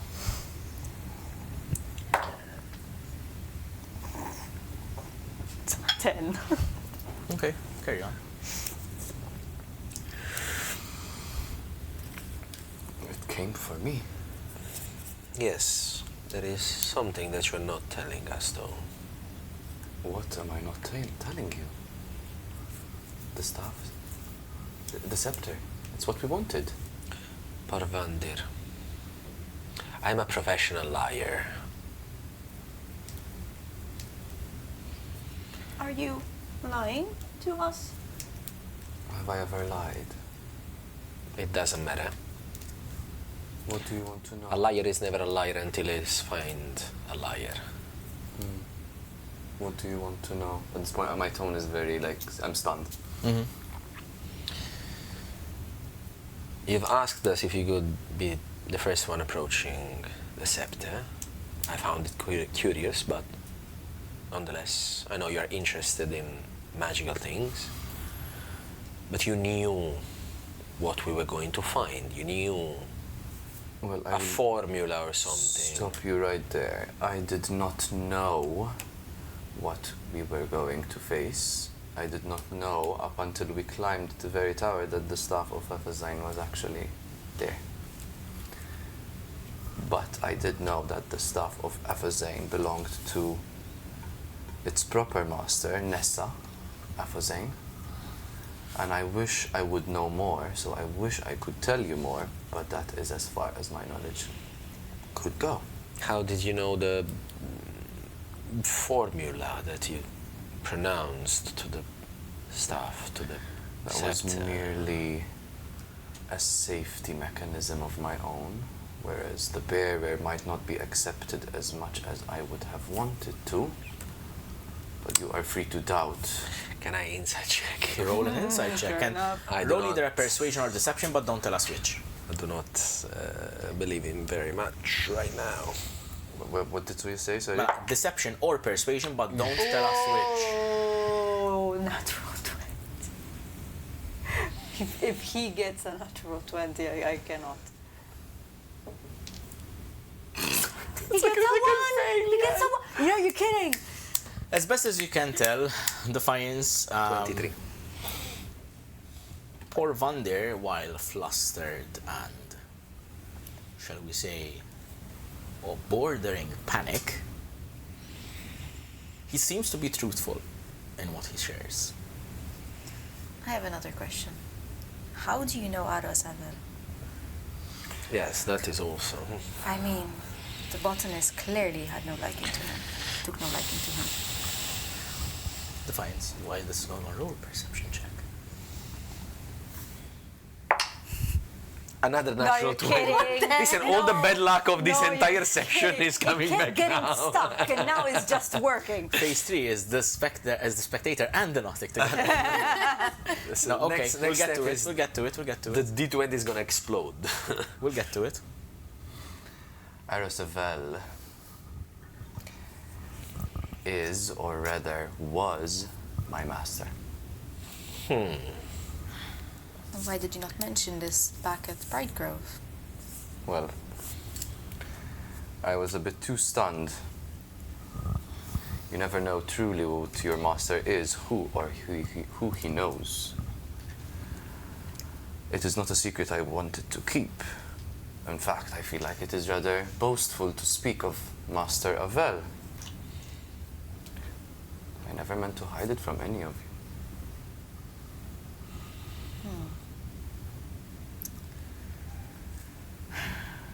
We have been traveling together for a while.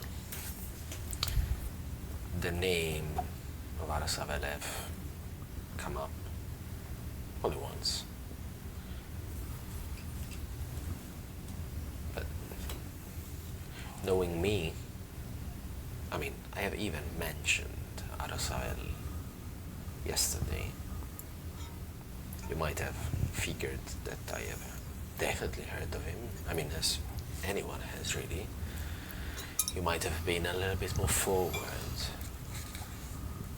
with the information, perhaps, Borvandir. As you're all trying to navigate these things together, I think we should all maybe try and be a little bit more honest or open with each other when we have any sort of information about situations that might be dangerous or deadly or worse. Do you make me to believe that I know of every action Aros took? I was merely a student. That is not what I said. So I'm simply asking you to be. I'm asking everybody really, I'm not just referring to you. I'm asking everyone that if something comes that might, help us in any shape or form, perhaps be a little bit more further with the information we possess. Let's not be guarded with each other. We don't need to. We need to be guarded with the rest of the world that seems to be out for us. Especially in the last 5 days. Once these 5 days are gone, then fuck it. You can all go back to your lives. We can all go back to whatever the fuck we were doing before. But at least for the next 24 hours, can we all try and stop being mysterious about stuff? Or mistrustful about stuff? I'm only mistrustful if you guys don't open up. Yeah, perfect, darling. You're good like that. As you go about your speech with your colleagues, something catches the corner of your eye. Amongst the debris and fallen beams from the upper levels, what seems to be a small journal-like book that must have fallen from above. You are sure it was not here before in the foyer when you arrived. Only you spot this. I will mentally ask Malakiel to grab it. You want to be sneaky about it, I suppose? Well, he's invisible. Yeah. So you're done. It's okay. Roll a sleight of hand for Malakiel. I didn't say I'm the honest person in this group. Roll a stealth check for Malakiel. Yes. He has advantage because he's invisible. Yes, sure, okay. He has a +5 to stealth. 16. Unbelievable. 16? Yes. Does anyone beat 16 in passive perception? Nope. Or meets But it he at does. least? Meets it, beats it. Yeah. Oh. You notice a shuffling in the corner of your eye as you see what seems to be like a journal, like shuffling under the ruins and then suddenly vanishing from sight. Without saying anything, I look him dead in the eye. I notice it and I go straight to you. And I just stare at you. I do like this with my hand. And I tell Malakiel to bring me the book.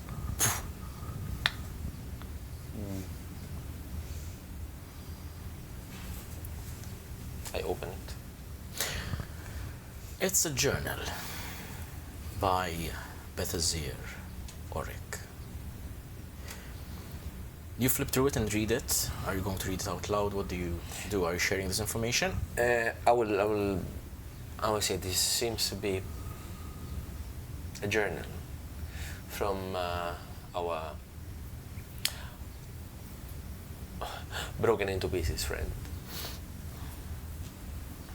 And I will read it out loud for everybody. You read aloud the journal, and it starts off relatively neat and composed. Somewhere around the air, 1856.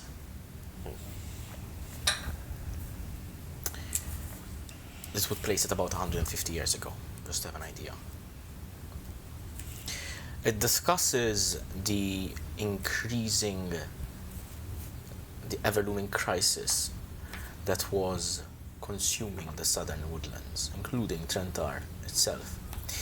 It speaks of the trade crisis, where naval vessels were not being used to their full potential, and obviously due to instability, the mercantile aspect of Trentar was declining. So Bethazir sought other avenues where he could release Trentar from the grip of this naval need. He had carried out research and learned of the Sceptre of Aphozahne. And through it he believed that he would be able to create a passageway through the fabric of reality from Trentar to Clyoth, the dwarves in the north, completely bypassing the travel needed for the Corelk. However, he believed that such experimentation and research should not be done within the walls of Trentar, for it might be dangerous, so he recluded himself into his tower, where you stand now. Later entries document that he was experimenting with the Sceptre of Aphozahne, and not only did he manage to open portals, he managed to travel to different realms. He speaks about one in particular, the first one that he visited, the Athenaeum Obscura. There is no detail of it except Athenaeum Obscura. There is no detail that describes it except for the fact that he tried to bring knowledge from there, but when he wrote it down, the pages turned black.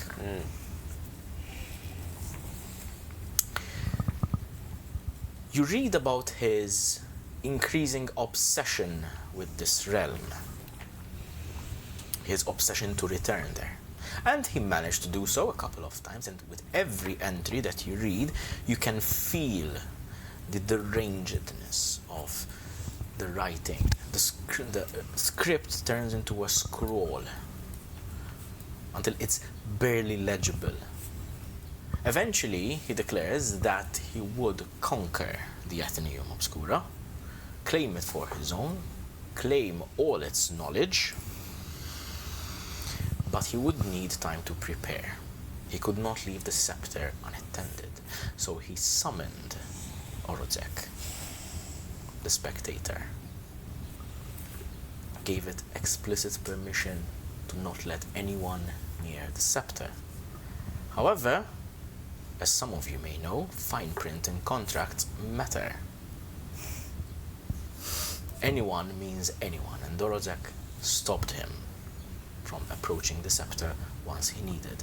This spiraled his obsession further, and the journal ends there. You can only assume that that madness resulted in the creature that lies, draining of its ichor on the ground before you. You take a few more moments. Suddenly the air feels stuffy. You walk outside, and the night air greets you all. It is cold, it is still, but above the shattered tower, the moon hangs high in a clear sky. Its first cloudless night since your arrival in Albevol. And there beneath the pale light, you see it. The eve of a full moon. The eve of your last day of borrowed time. And we'll see you next time.